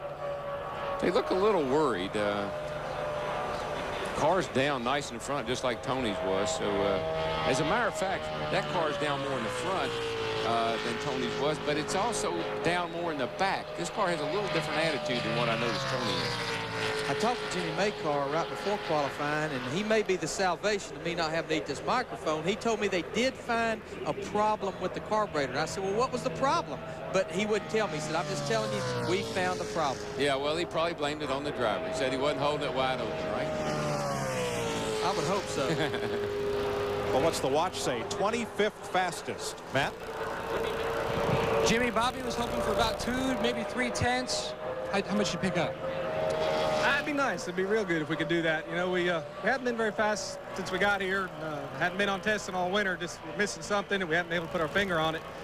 You know, we found a little problem with the carburetor after practice. Hope maybe that was a little bit of it, but you know, I don't know. We'll see. That was not as good a first lap as I would have liked to have seen, but you know, qualifying's not everything here. We got a race for our start position for the 500. We have a good race car. It'll drive good, and Bobby's good in the draft, so we'll just see what we can get. Darryl and Larry said the attitude of the car was a little bit different than the 20. What did you see? What's that? They said the attitude of the car, looking at it from up in the press box, was a little bit different than the 20. You know, I don't know really why it would be. I mean, we're sitting on about the exact same chassis package. You know, same guys built both cars. We can't find anything different about the two cars. So obviously there's something different, and we're going to have to go to work, see if we can find out what it is. 13th overall for the 18 car. Well, Bobby's first lap was half a second slower than teammates Tony Stewart, and his second lap is 13th fastest overall, 49.745, 180.9 miles per hour. You're watching Daytona 500 qualifying on Fox. Welcome back, NASCAR on Fox, and Dodge people have been friendly and different. Let's go back a little bit. The old Dodge, looks like a Dodge Daytona, as we, of course, are leading up to the 43rd running of the Daytona 500. The new Dodge, and Bill Elliott has the pole at the moment, as 3 of the 4 fastest times today in pole qualifying is in favor of Dodge. Right now, we're back with Ken Squire and Jeff Hammond, and let's talk about Dodge, the transformation from Dodge old, Dodge new, and so far, sandbagging or not, very impressive for the Dodge cars here. I don't think there's much sandbagging here. I think they've just done a lot of work. They've really put their shoulder to the wheel, and they put something together that's working. I want to do a what if I might, for just a moment, because, you know, the last time they were on the pole was 73. Baker was the guy that did it for Dodge in that year, but it was another, and already in these gigantic grandstands, you can hear the what ifs. Well, what if this? What if that? In 1973, the what if was a guy named David Pearson, who was driving for the Wood Brothers. And everybody said, yeah, Dodge is probably going to do it, but there's one guy that's going to stop him, and it was David Pearson. And the day before qualifying, David Pearson's dad died up in Spartanburg, South Carolina. And the Wood Brothers, they got him flown home to Spartanburg. They flew David home, and they withdrew the car. The car did not run for the pole position that year. So that's all. Well, what if Pearson had been there? He would have stopped Baker. I don't know, because that was the year that those Chrysler products, 2 Dodges and a Plymouth, swept the top 5. They had first, third, and fifth. But the what-if game, I'm sure, is already starting here today. Well, what if this and what if that? That's part of what makes racing fun. Dodge returning to NASCAR for the first time since the mid-'80s with a new attitude. And I heard Darrell Waltrip, Jeff Hammond, mention, and he explains things by saying, let's do some explaining, but he talks about the attitude of a car. I don't know what Fox attitude is. What is it exactly for the viewers out there who don't quite grasp that?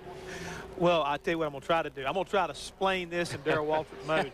What you got going on, fans, is when you put a race car on a racetrack, if you can look like what I got this pen in my hand, we say the race car is going down the racetrack at the proper attitude. The description we're looking at right now is if you take it and cock the car with the tail down and allows the rear spoiler to get out of the way, you can see on the screen, or the front end down close to the racetrack with the front skirt down, real close to the ground, allow the air not to go under the car, but make it go over the car. That makes the car go faster. That is the type of attitude, proper attitude. A Dodge has a proper attitude, so does a Ford, so does a Chevrolet, and so does a Pontiac. You've got to find the sweet spot. Everybody's looking for the sweet spot. How many inches, how much difference is there in attitude? You see these cars going around, sit in the grandstand. You can't tell if it's one. I thought attitude was just a cranky driver. Oh, well, it can be a cranky driver every now and then. There's one up there, if you don't believe me, ask Larry. He's working with him right now. But, no, it's so important when you're talking about a quarter of an inch making all the difference in the world. That sweet spot, these guys will spend, as we've already heard, thousands of hours in the wind tunnel and a lot of track testing to find the ideal sweet spot, and you've got to get the right shocks and springs to make all this come about. But these guys work, I mean, the last 2 months, they've been focused totally on making this car run for 2 laps at Daytona to get the best possible starting spot. So attitude is everything. All right, and Dale Jarrett has attitude with that. A 3-time winner, won the pole last year, expects his car to do well in that area. He's getting ready to go. Dick Berggren is with Dale Jarrett. 2-time pole winner here, Dale Jarrett, suffering a bit from laryngitis. We haven't had a chance to talk to you at all during the practice and qualifying until just now. How's your car? Yeah. Pretty good. Not nearly good enough to get on the front row, I don't believe, but we've got a good race car. Dodges have just done an incredible job, you know, and I'm sure it's the same things that Darrell and Larry have pointed out. what I can tell about their cars is they can really pin the nose of those cars, and it doesn't seem to hurt. When we try to do that with our Fords, it seems that we can pin the nose, but it puts the back end of the car up and creates more drag and actually slows the car down, plus makes it drive bad. But they've done a good job, and hopefully we can just get a good starting spot here and go race them on Thursday and next Sunday. So before I get off, yeah, I haven't been able to talk. My crew's been happy about that, haven't had to listen to me. But I want to say congratulations to my two daughters who both play on different recreation teams in Hickory, and they both won their championship in their division today. And so congratulations to Natalie and Carson, and Zachary helped coach Carson's team. So we've got a couple of basketball players in the Jarrett family now. Proud dad. Let's go to Steve Burns. All right, thanks very much with Johnny Benson. Johnny, they've talking about cranky drivers, but you're pretty happy after those laps. Real happy after that. You know, we thought maybe we could run a 50. We'd be happy with a 50 and went a little bit quicker than that. Can't ask any more for everybody that's worked on this car. And it's, we're happy to be down here at Daytona with a sponsor, Valvoline, not only as a sponsor, but a co-owner. So just looking forward to 2001. All right, best of luck. And guys, last year he came down here with a race car that was totally white.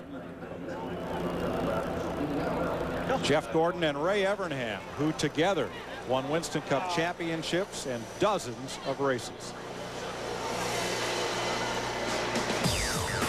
So far, Bill Elliott is the fastest. Stacy Compton, 2 Dodges, a Pontiac, a Dodge, and Joe Nemechek just slipped in there. And Andy Petrie's Chevrolet there in 5th, displacing Ricky Craven. Then Benson, Terry Labonte, Michael Waltrip, and Dave Blaney are the current top 10. There are still a dozen or so cars to run. Here's a look at the top 20. And remember, only the front row is set today. The rest of these positions determine starting spots in the 125-mile qualifying races that you will see next Thursday live for the first time. History says probably the top 20 or 25 in speed, they're probably safe, even if they have a problem in the 125. But again, the further up you can start in them 125 miles for Thursday, the better off you're going to be. Derek Cope and Warren Johnson's car completing his run just minutes ago. Qualifying rolls on, and you're watching NASCAR on Fox.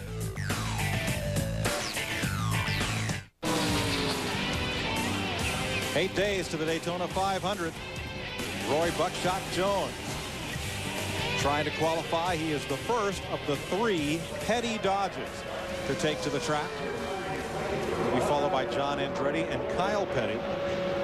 And his first lap was 22nd quickest. Check that, his second lap, 22nd fastest, 49.836, 180.59 miles per hour. Picked up a good half a second. Yeah, he about picked the up, middle of the racetrack on that first lap. Picked up quite a lot. Mark Tudor's his crew chief, and Mark, I was talking to him a little bit there, and he said they've really been struggling again. I hate to keep saying it, but with the balance. And that's a good 2/10 faster than they practiced. Yeah, that's a good pick. The Buckshot Jones car. Steve Burns. And with Bobby Labonte. Bobby, this morning you said you weren't really sure what you were going to have. How do you feel after the runs? You know, pretty good. The guys in the Interstate Pontiac did a great job. We found a couple things wrong that we, tried, changed a couple things for qualifying, picked us up a little bit. This car's got a little more drag on it than Tony's car. We knew that coming into it, but I kind of like it because it drove good at Talladega. So we brought it down here. Figured qualifying wasn't going to be that big a deal for us. We knew we weren't going to be that fast, but if it drove good, the race is going to be what we're concentrating on right now. All right, thanks very much, Bobby. Let's go to Dick Berggren. And I'm with Ward Burton, and he'll tell you how important this qualifying session is. In 1994, his rookie year, he failed to make the Daytona 500. He was a D&Q. That won't happen this time. He's had a wickedly fast car. Is it fast enough for the pole? Well, thank you for reminding me of that episode. This Caterpillar team has worked so hard. Really, this is about 8 months of work right here coming into this last few moments, and I'm really proud of them. I don't know exactly what we run, but whatever it is, the team has put forth all the effort that humanly possible, and I'm just really proud to be a part of this race team. And you know he's going to give it all it's got. Mike? You know, Mike, other than Everham's bunch, all these other guys have had to run the regular schedule. They had to run races last year, as well as build and develop these Dodge cars. So they've had it doubly hard. As where Ray is just concentrating on his own deal, these guys have had to race and build cars. On the track now is the Hendrick Chevrolet of Jerry Nadeau. Nadeau, who won the season closer at Atlanta, trying for his 4th 500.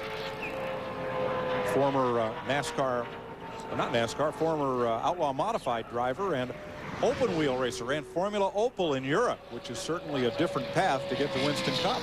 Well, I kept thinking last year that he was going to be the next first-time winner, and I thought I was going to be wrong, but he pulled that thing out of Atlanta. And talked to Rick Hendrick, and Rick says that this team is primed.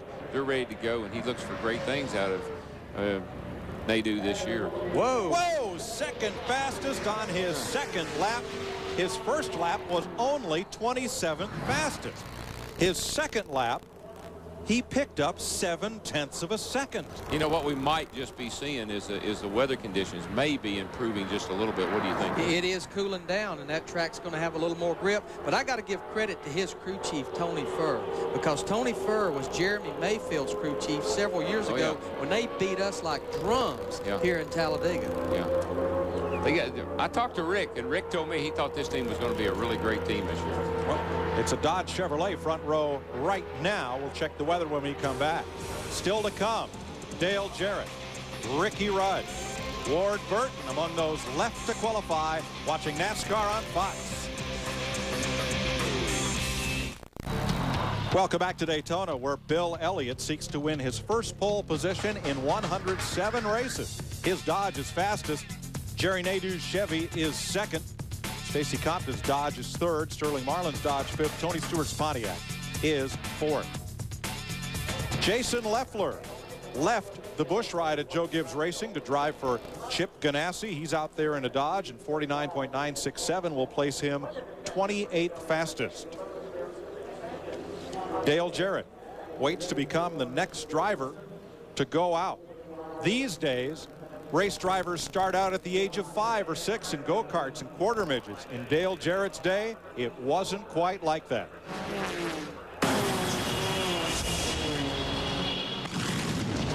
The first time that I got in a race car wasn't until I was 20 years old, but at Hickory Speedway, when I finally got to run that first race on that Saturday night. I think it was in April of 1977. It was a Chevrolet Nova that Andy Petrie and Jimmy Newsom had built, and it wasn't probably the best race car, but it worked for us. I told my dad when I got out, I said, you know, I've done a lot of exciting things in my life, but this is what I said I wanted to do as a kid, and now that I've had that chance, I don't know how I'm going to do it, don't have the money to do it, but this is what I want to do. Dale Jarrett's on a hold because the NASCAR observers stationed around the speedway spotted a piece of metal up in turn number 4. So the track crew dispatched to retrieve it. And here comes the defending Daytona 500 champion.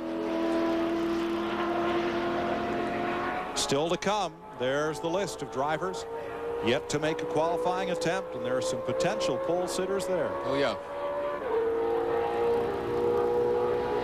Steve Burns. Mike with Joe Nemechek. Joe, looks like smiles all around for your guys. Oh, it's a really good lap for our Oakwood Home Chevy. Guys been working hard. I didn't really expect to run that fast. And how'd you do it? Well, Andy and all the guys, they put the tune-up on it, and it always picks up. Same car we were on the pole with at Talladega last year. You know, kind of disappointed. We thought we could run a little bit quicker. I think my teammate, Bobby Hamilton, here is going to have a shot at running faster than I do. So it's just a good weekend. You know, we got a good time to fall back on. Because I can tell you what, from running these practices, this Bud Shootout practice, it's going to be wild in the Twin 125s. We believe you. Thanks, Joe. Thank you. Dale Jarrett, second-generation star. His father, Ned, two-time champion of NASCAR, had broadcast every live Daytona 500 up until the changeover to Fox this year, but you'll see him on Fox Sports Net Sunday mornings on NASCAR Tech. Dale's older brother, Glenn, raced for many years in what's now Winston Cup and in the late model Sportsman, now Busch Grand National Series. Now handles sports marketing and does some radio and TV from time to time. Dale's sister, Patty, is also deep in racing. She's married to Jimmy Makar, the crew chief for Bobby Labonte. You know, they were talking about the 125s being wild, and it's wild out there, and normally that would be making me kind of have a gut-wrenching feeling. But today I'm thinking, oh, that'll be fun to watch. Yes, it will from up here. You know, Dale's a well of a race car driver, but one thing if he didn't make his living driving a race car, the word is that he could be one heck of a golfer. In fact, I think his PR people and Tiger Woods' PR people was trying to get a few holes of golf up between these two guys. And look at this race car. I talked to Todd Parrott, the crew chief. This is the same car that they sat on the pole with in July, but he said, Larry, nothing's the same about it. We have cut the body off, and we talk about wind tunnel time. They've spent 36 hours in the wind tunnel with this car. Fastest first lap of the day for Dale Jarrett. This could be the run that knocks Bill Elliott off the pole. Here he comes. But we know Ninth fastest on his first lap. Fourth fastest. There's Robert Yates, car owner, and Jarrett at 49.282, 182.6. And you know what Robert was telling Dale? Sorry, Dale. Sorry, Dale. I mean, we tried, buddy. All right, the man who right now is second, Steve Burns. The last time Jerry Nadeau started second, he won. That's a fact, and boy, Mike, he picked up 7/10 of a second on his last lap. How did you do that, Jerry? I watched my old teammate Bill Elliott. He ran that first lap on the outside, and I said, I'm going to do the same thing, get some speed up in this car. But I owe it to all the guys. They definitely had some in their back pockets right there before qualifying. Must be the new paint scheme with UAW Delphi on board. Guys did an awesome job. Everybody back at the engine shop. They worked a lot of hours. We tore this body off 2-3 times during the wintertime to get some speed. So I'm happy for the guys. I'm just hanging on. Okay, good job, Jerry. Let's go to Kent Squire. Well, consider this. The car that's on the pole, that's Bill Elliott. That Dodge is new all the way through. New engine, new chassis, new everything. This little rascal here, this snake has changed his skin. That chassis was the Pontiac that he ran a year ago, and he loves it. He says it's the best thing they have for the super speedway. So it's got the Dodge look, it's got the Dodge power, but maybe Ward Burton has an advantage here with some stuff that he really feels comfortable in. We'll know very shortly. 4 more cars before Burton runs. This is Mike Skinner. He did an interesting thing. He was high down in turn 1 and 2. Just as he exited, he dove down to the bottom of the racetrack as if he was trying to get a run down. See, he's doing it there. As if he's trying to get a run down the hill to pick up some speed. Well, they say you go run downhill, you don't go faster, yeah, so I'm sure that's what he's trying to do. Mike Skinner won the pole in February and July in his rookie season, 1997. He's 27th fastest on this first lap. This pretty much is an untested, not been on the racetrack motor. This morning they put their double throwdown qualifying motor in. The oil pump locked up. He didn't even get a lap in. They went over to the 3 truck, got their backup qualifying motor because it was the 3rd best motor they had, and that's what's in this car, and it's seeing the racetrack for the first time. He's running an odd line even now. He's all the way down on the inside of the racetrack. He came down the back straightaway right next to the yellow line, and so he's trying to take the shortest route around. Like we saw Dave Marcus do that earlier. Yeah, he had a terrible time. That Childress gang might have found something in testing, because you're right. That was the Marcus line. Yeah, and see, he's pretty low right down through the short chute here coming to the start-finish line. So theory is the shortest way around, and of course, if you're not bogging it down, that might work. Well, let's see if theory meets practice here for Mike Skinner. Second lap. As we wait on the time, here's Jeff. Darrell, what I'm wondering about, if you remember a few years ago when we went to Indianapolis the first time, a lot of the guys that had talked to you about how to get around the Indy said, hey, when you come off of those corners, get away from the wall to keep the wake of the car from putting drag on it. Maybe that's what they're trying to do here, because you realize that Dave Marcus does a lot of testing for the IROC cars at Indianapolis. Maybe it's a little something they picked up with. It's very possible. I mean, to move out away from the wall and get the air off of the wall, that may very well be working for some of these guys. That wasn't a bad lap, I can tell you that. No, it worked for Mike Skinner, put him up into the top 10. Kyle Petty among those waiting to qualify here at Daytona for the 43rd annual Daytona 500. Need I remind you, you're watching NASCAR on Fox. Welcome back to Daytona International Speedway, where we're in hot pursuit. Only 8 days till the Daytona 500 on Fox.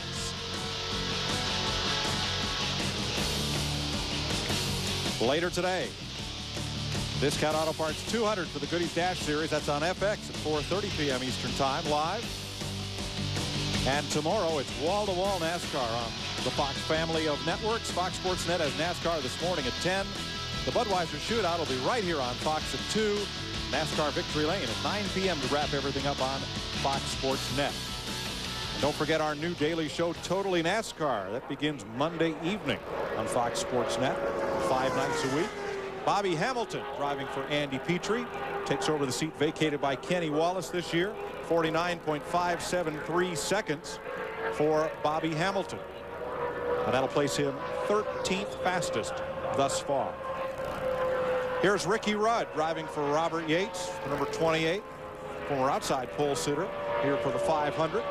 Yeah, this is the best that car's looked as far as its attitude and going around the racetrack. Larry, looks like they've done a little homework there. The 83 pole sitter on the speedway, his teammate trackside with Steve. And Dale Jarrett will not be on the pole, but all things considered, are you happy with what you ran, Dale? I think we're happy with what we ran. We feel like that the Ford Taurus is still at a little bit of an aero disadvantage with these new rules as far as just qualifying goes. Race-wise, I think everybody's going to be pretty equal. It's going to be a wild race, so we're pretty happy. A lot of work, a lot of hard work, a lot of effort, as all of these teams have put forth. But Todd Parrott and all of the people at our shop have done a great job in getting this car to run this fast. Better aerodynamically than the UPS truck, however. Glad they didn't make you race that. Absolutely, yeah. I'm still not going to drive the truck. I don't care what they say. Oh, boy. Thanks, Dale. Ricky Rudd won the pole here in '83 for Richard Childers. Next year came down here with a Bud Moore car, and in the Busch Clash flipped it about 7 stories high. Burst most of the blood vessels in his eyes. They taped his eyes open to race the Daytona 500 the following Sunday. He finished 7th. The week after that, he won at Richmond. There isn't a grittier racer out there than Ricky Rudd. That's what you call wanting to get out there and wanting to race. You got it. That may have knocked him conscious. I don't know. First lap, 18th fastest for Rudd. Second lap is in, 49.670, 181.19 miles per hour.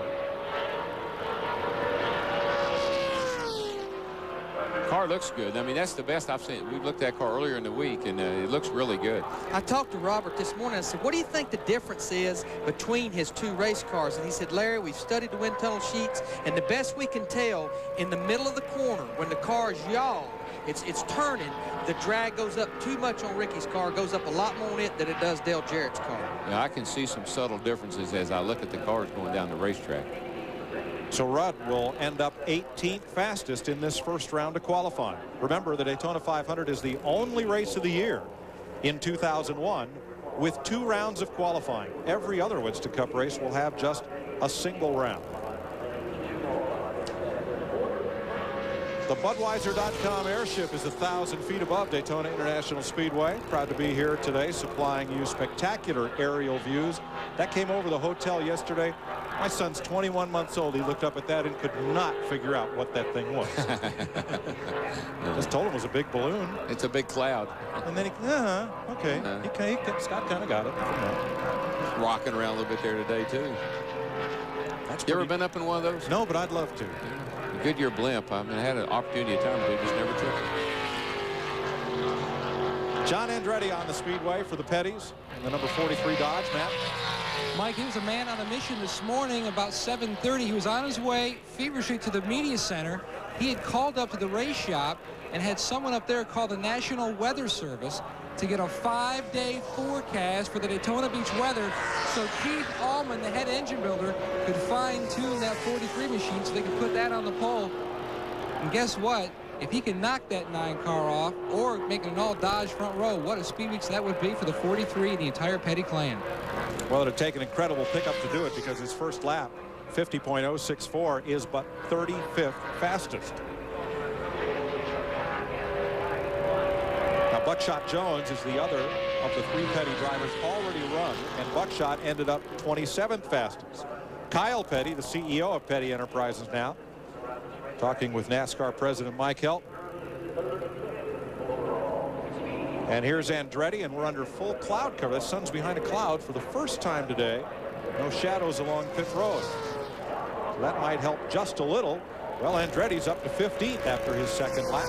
And we got a couple of real pole contenders getting ready to roll out here, too. I think the 22 car could have a shot. And I believe Jeff Gordon, after seeing what Nadeau did, he could have a shot. Darrell, explain catching a cloud. Well, you just stand down there. You see these guys looking up in the sky all day long. You think they got something wrong with them. But they're just a cloud. The track is black.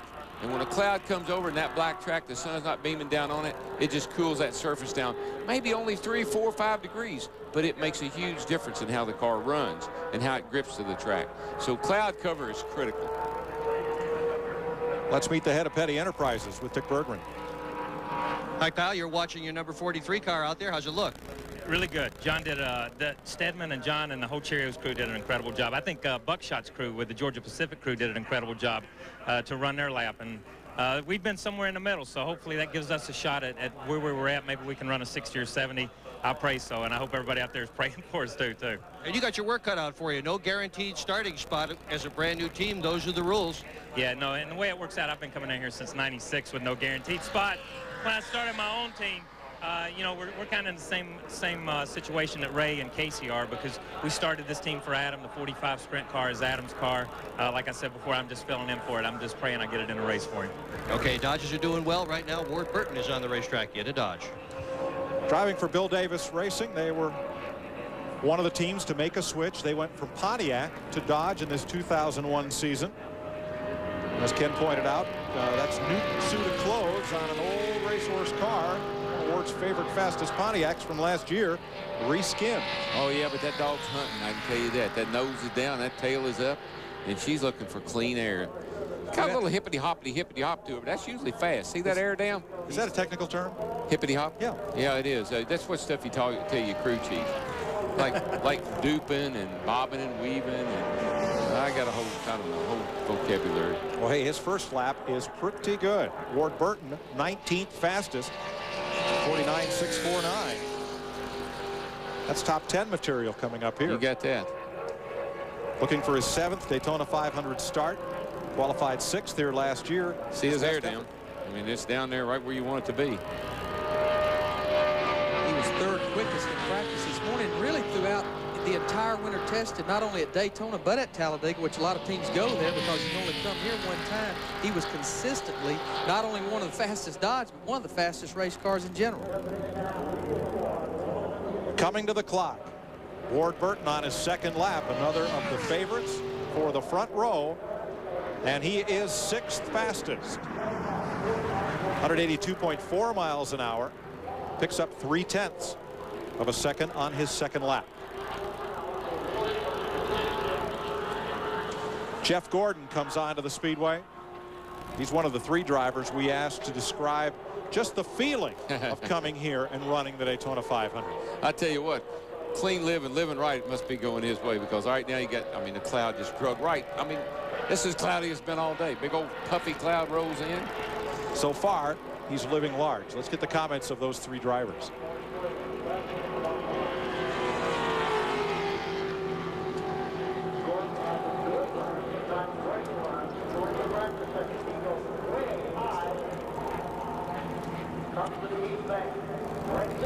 Gordon off the corner. He had it up against the fence now. He took her up there. He's taking the high line there to get started anyway. I don't know if he'll carry that all the way through or not, but that was definitely the highest I've seen anybody come off turn 4. In the 2 days of practice, he's not been anybody that's kind of shined. He was 12th fastest in practice, but Darrell, I've seen it February after February. He'll be 10th, 12th, 14th fastest. When he goes to qualify, in fact, we talk about what teams do to cars to get them ready for qualify. I saw 2 guys under the car over in the garage with 2 heat guns, one on each side, heating up the rear hubs, just trying to make those hubs just as hot as they can be. Yeah, heat's a big deal in some areas, for sure.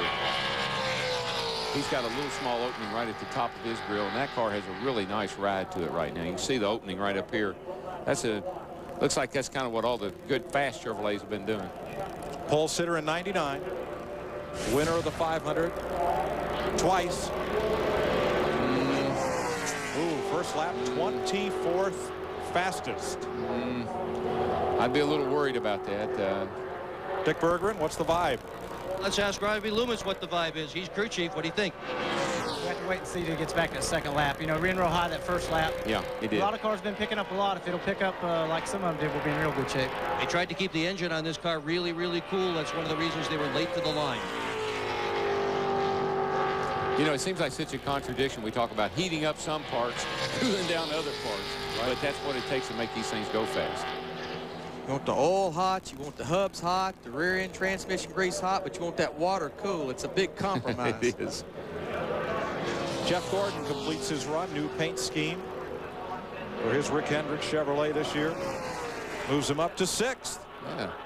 They seem to be happy with that. Robbie's high-fiving everybody. He's happy with that. 182.5 miles an hour, 49.322. So they picked up nearly half a second on their second lap. Steve Burns.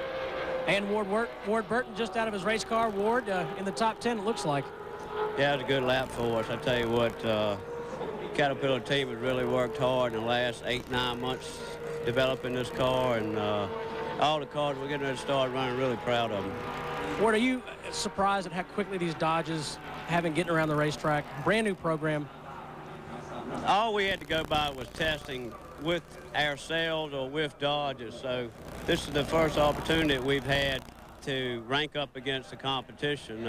Pretty happy right now. I mean, I think that obviously we've spent a lot of time, not only in wind tunnel, but on the racetrack getting ready for this event. So, you know, it's early to say how good or how bad we're going to be, but I got great guys, and that's what it's all about. Thank you, Ward. On the track is Casey Atwood, but something's happened to Jeff Gordon. I believe he may have no brakes. Exactly. I can tell you exactly what happened. We talk about what teams do for qualifying. They don't use the brakes qualifying, and what they'll do, they'll actually push the pads away from the rotor. That's less friction, and what you got to do as a crew chief when he's on the backstretch after completing his lap is pump your brakes up. Somebody didn't tell Jeff Gordon to pump his brakes up. He's trying to get stopped, and he definitely will not make it back around. So wisely, instead of turning down pit road, he stayed out on the apron of the racetrack. Now, that will not affect Casey Atwood's speed. Atwood will take the white flag, and they'll try to get Gordon to turn in away from the apron. So here is Atwood, the rookie driver from Nashville, Tennessee, paired with the veteran Bill Elliott for Ray Evernham Motorsports in the Dodge. I said earlier, they had no shot at a provisional starting spot. They had to race their way in, forgetting that Atwood drove a couple of races toward the end of the season for Evernham to get a little Winston Cup experience. So they do have some owner points, probably not enough to get in on a provision. Probably not enough. You know, they're probably way back in the 40-something in owner points, and to really maybe use one of those provisionals, you need to be at least maybe the top 35 right in there. Yeah, he'll be eligible for a provisional, but they'll never get to him is the problem. So here comes Atwood. 50.405 is the first lap.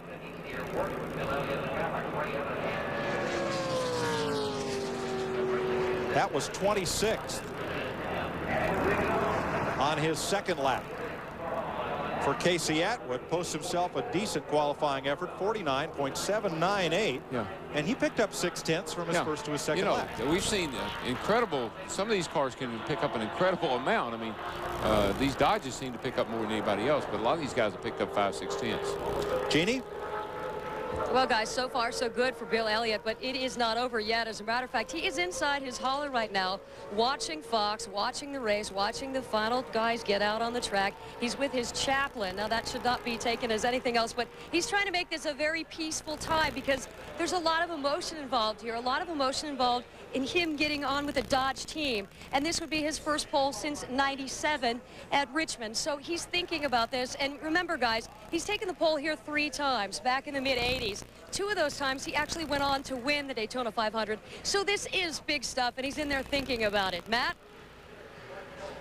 Jeannie, young Patrick Donahue, 26 years old, rookie driver. You're a rookie crew chief. You did pick up a few tenths, but did you expect more? No, that's our best lap today. Actually all weekend for 2 days, so I'm pleased.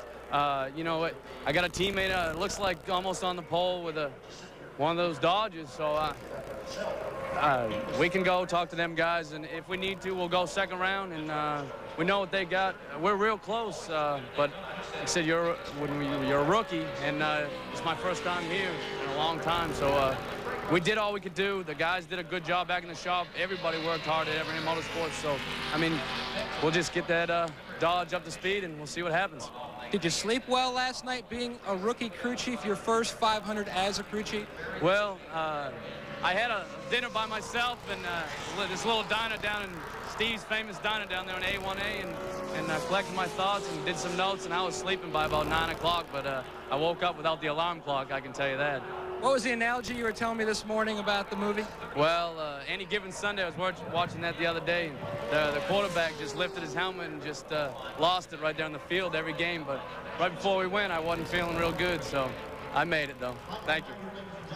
Kyle Petty, son of the 7-time Daytona 500 winner and grandson of one of NASCAR's first racing champions.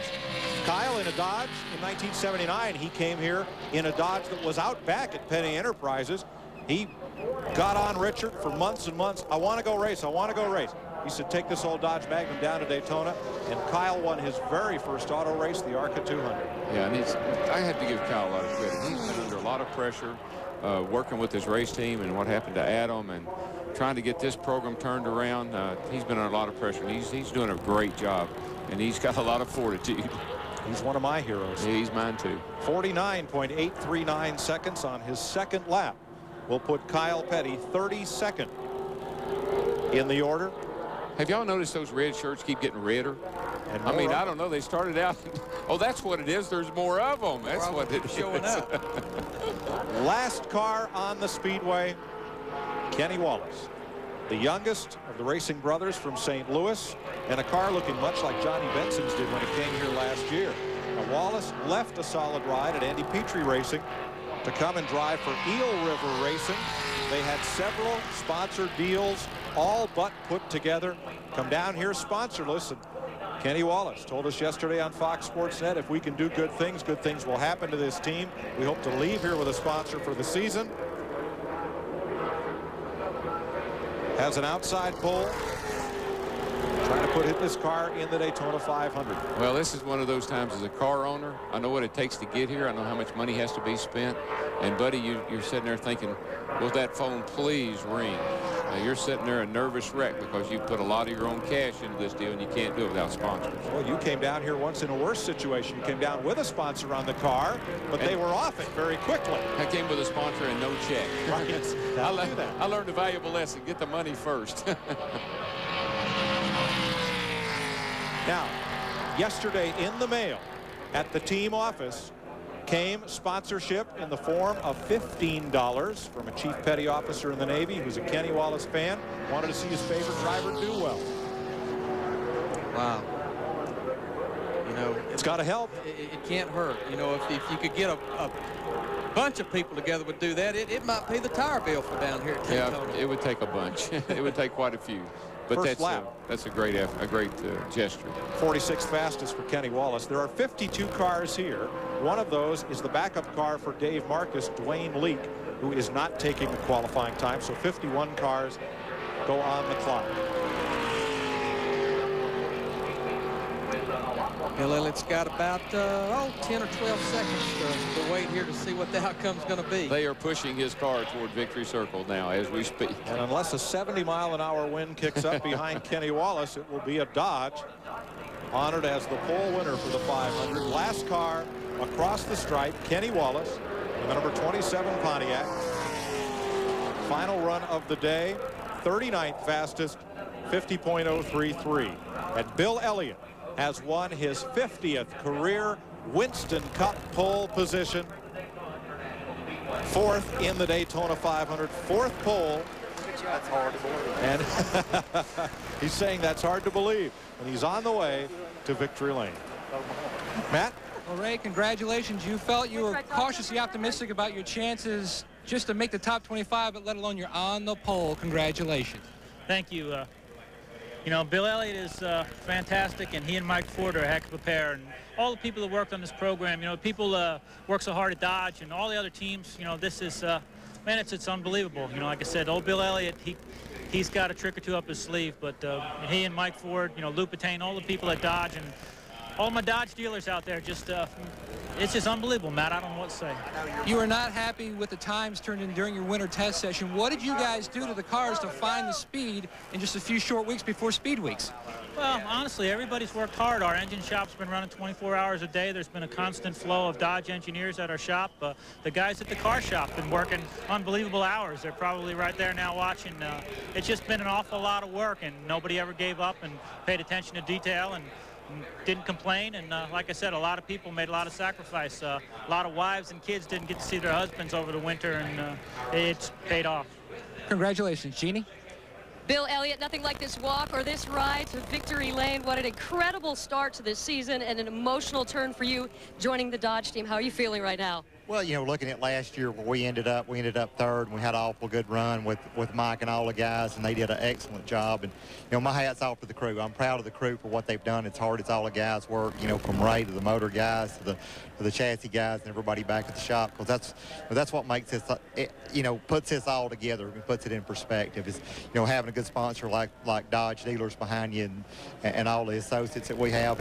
It's a part of what NASCAR is all about today. Great day for Dodge, great day for you. I know you have a couple of appointments. A few people want to talk to you, so we'll let you go. Congratulations. Well, I'm happy for Jerry, too. He ran a good second here, so we'll see what happens. Yeah, and what a diverse front row. Elliott grew up racing dirt tracks in North Georgia, where his dad was a car dealer. Nadeau grew up in Connecticut. His dad was a roofer, and he raced open-wheel cars in Europe. We'll be right back with more NASCAR on Fox.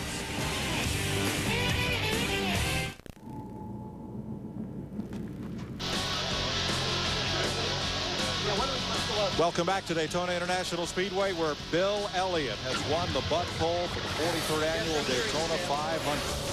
Fifth Daytona pole for Elliott. 164th time that a Dodge has started first in a Winston Cup race, but the first time since 1978. And there's the man that will lead them down to the green flag a week from tomorrow. It's his 50th career pole position. Fourth in this race and fifth at the track. Things have calmed down over at the Big Red Truck now. Just noticing the rundown, we got that parity they always talk about. Got all four manufacturers in the top five. Can't anybody complain. Nope. Go work on your own car, because they will run. And they will tell them that. Oh, that's exactly what they tell them. Darrell, you mentioned an interesting parallel of Bill Elliott and Jerry Nadeau. Well, as they rode off there, I couldn't help but remember that, you know, Nadeau drove for Bill, and Bill fired him. So that's an interesting pair as they rode off there. I wonder what they're talking about. They'll start on the front row next Sunday. Bet you it ain't no Dodge. A Dodge, a Chevy, a Dodge, a Ford, and a Pontiac. That's our top five, as Darrell pointed out. There's the rest of your top 10 fastest qualifiers, and we'll take you all the way down through the field. Yeah, you had 4 Chevrolets, 4 Pontiacs, 1 Ford, and 4 Dodges there in the mix. So, again, not bad, Darrell. Not bad. They got them spread out pretty well. Looks like they know what they're doing. Rusty Wallace, 23rd. Now Earnhardt, 28. And, you know, Mark Martin, he can't be too unhappy. I mean, I know 27's not great, but good grief, he was at the bottom of the list all day yesterday. Schrader, a 3-time pole winner, 29th. Dave Marcus trying to extend his record for the most Daytona 500 starts. He is 34th after first day qualifying. There will be one more round of qualifying. And poor old Jeremy Mayfield, they have got to do something to his hot rod. And Morgan Shepherd, 51st. Dwayne Leake chose not to take time in this first round. In victory lane, Dick Berggren. Bill Elliott for the very 4th time, pole for the Daytona 500. You had not been anything like the fastest man here at Daytona until it really counted. Where did you get the speed this afternoon? Ask this guy. That guy is Ray Evernham. Let's do just that. Where did the speed come from? You better ask Mike Ford. He's the one. You know, honestly, just happy to be part of this Dodge program. But Mike Ford and all of the guys at the engine shop and the race shop have really worked hard. And I think Bill got after it when the time was right. There were some differences. What else? What changed, Bill, between practice and today? Well, yesterday we ran a practice engine. I mean, it was a good engine, but they went for a full-blown qualifying motor this morning. We ran 1 lap. You know, and then, you know, by the time you get it all ready to qualify and you lay everything down, and it surprised me how well it ran the 2nd lap. We didn't hardly have enough oil temperature in it the 1st lap because, you know, we were pretty early going out in qualifying, and we didn't get a chance to keep it plugged up good. But the thing picked up and ran very well on the second lap. And, Mike and all the guys, just like Ray said, I mean, they're the ones that put this deal together and make it happen. The ones that dedicated week in and week out to putting this program together. Last year I came in here and I qualified third for the Daytona 500, and we missed it by just a little bit, and went to Talladega and missed it by just a little bit. And this time I told somebody in the truck I'd like to have done it while I was still a car owner, but I'm tickled for Ray and all the guys. Oh, good run this afternoon. Jerry Nadeau, great run for you as well. You're another guy that wasn't fast until it really counted. They tossed a new motor in that car. How important was that? Well, practice, really, you're just going out there and practicing. I think the guys pulled something out of their back pockets like they always do every time we go out to qualify. So I'm excited. I mean, Tony, I owe it to all the guys back at the engine shop. They worked real hard on the engines, and I know this car that we actually qualified today, we took the body off this thing about 3 times during the winter trying to get as much speed out of it, and sure did go pretty good today. Must be the new paint scheme with UAW Delphi on board, too. Breathing a sigh of relief now that it's over? I really am. I think my crew chief is the most. I tell you, people don't realize how much work there is involved just to go fast for 2 laps here. The driver really, we're just hanging on and turning the wheel and trying to be as smooth as I can. But with the restrictor plates, with all the stuff to deflect the air to make the car slower, man, you got to really work your butts off. You really got to use your head to get the speeds out of the car, and Tony and the guys, they really used their head today. So did Jerry Nadeau. There's your front row. Bill Elliott on the pole. Jerry Nadeau will start on the outside pole for the Daytona 500. And the rest of the field will be set next Thursday in the 125-mile qualifying races. Those will be televised live for the first time. Now, later today, switch over to FX for live coverage of the Goodies Dash 200 about half an hour from now, and we'll be right back here to Daytona after this.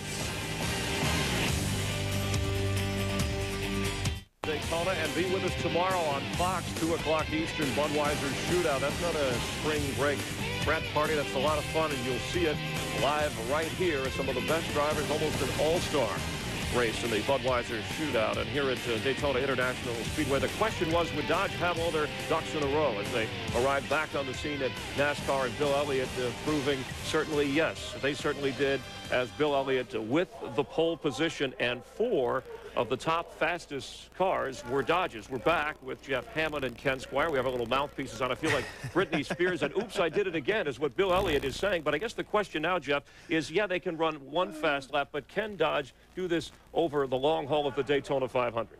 Best thing I can say is tune in tomorrow, because in that race tomorrow, it's going to be an opportunity for those guys to get to see what their car can do under race conditions. They look pretty good in practice, but now they got to see how far they can go. 500 miles is a long ways for anybody, so now it's a situation where how far can they go tomorrow as well as the 125s, and can they, maintain that kind of rhythm? And Ken Squire going with Bill Elliott, Ray Evernham choosing a familiar face, a popular driver, to help put Dodge back on the map, and they certainly have done that so far big time. Yeah, there were a lot of second guessers that said at 45 years of age, hadn't won a race in several years, that Bill Elliott was a poor choice. Well, Evernham so far has proven them absolutely wrong, and tomorrow is going to be exciting to see as he works against this 18-car field, or 17 other cars.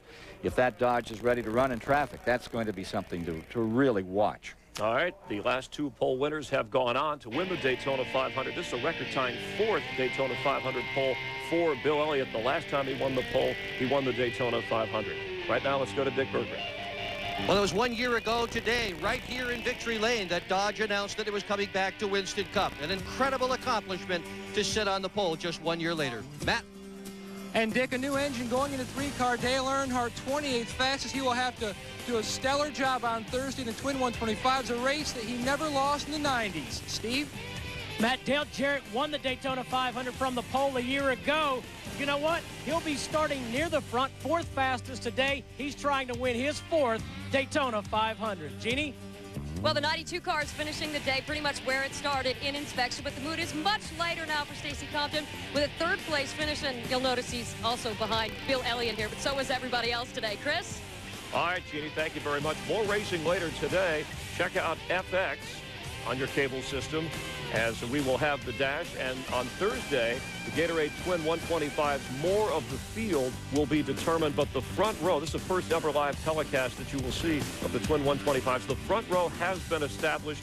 Bill Elliott in a Dodge, Jerry Nadeau in a Chevrolet. By the way, the last Dodge to win the Daytona 500, Richard Petty, in 1974. Hope you've enjoyed our coverage. For Darrell Waltrip, for Larry McReynolds, for Mike Joy, Ken Squire, Jeff Hammond, and our entire pit reporting crew, I'm Chris Meyer. Thanks for watching us here. We'll see you on FX later today, and then the Budweiser Shootout tomorrow on Fox, the Goodies Dash 200 on FX.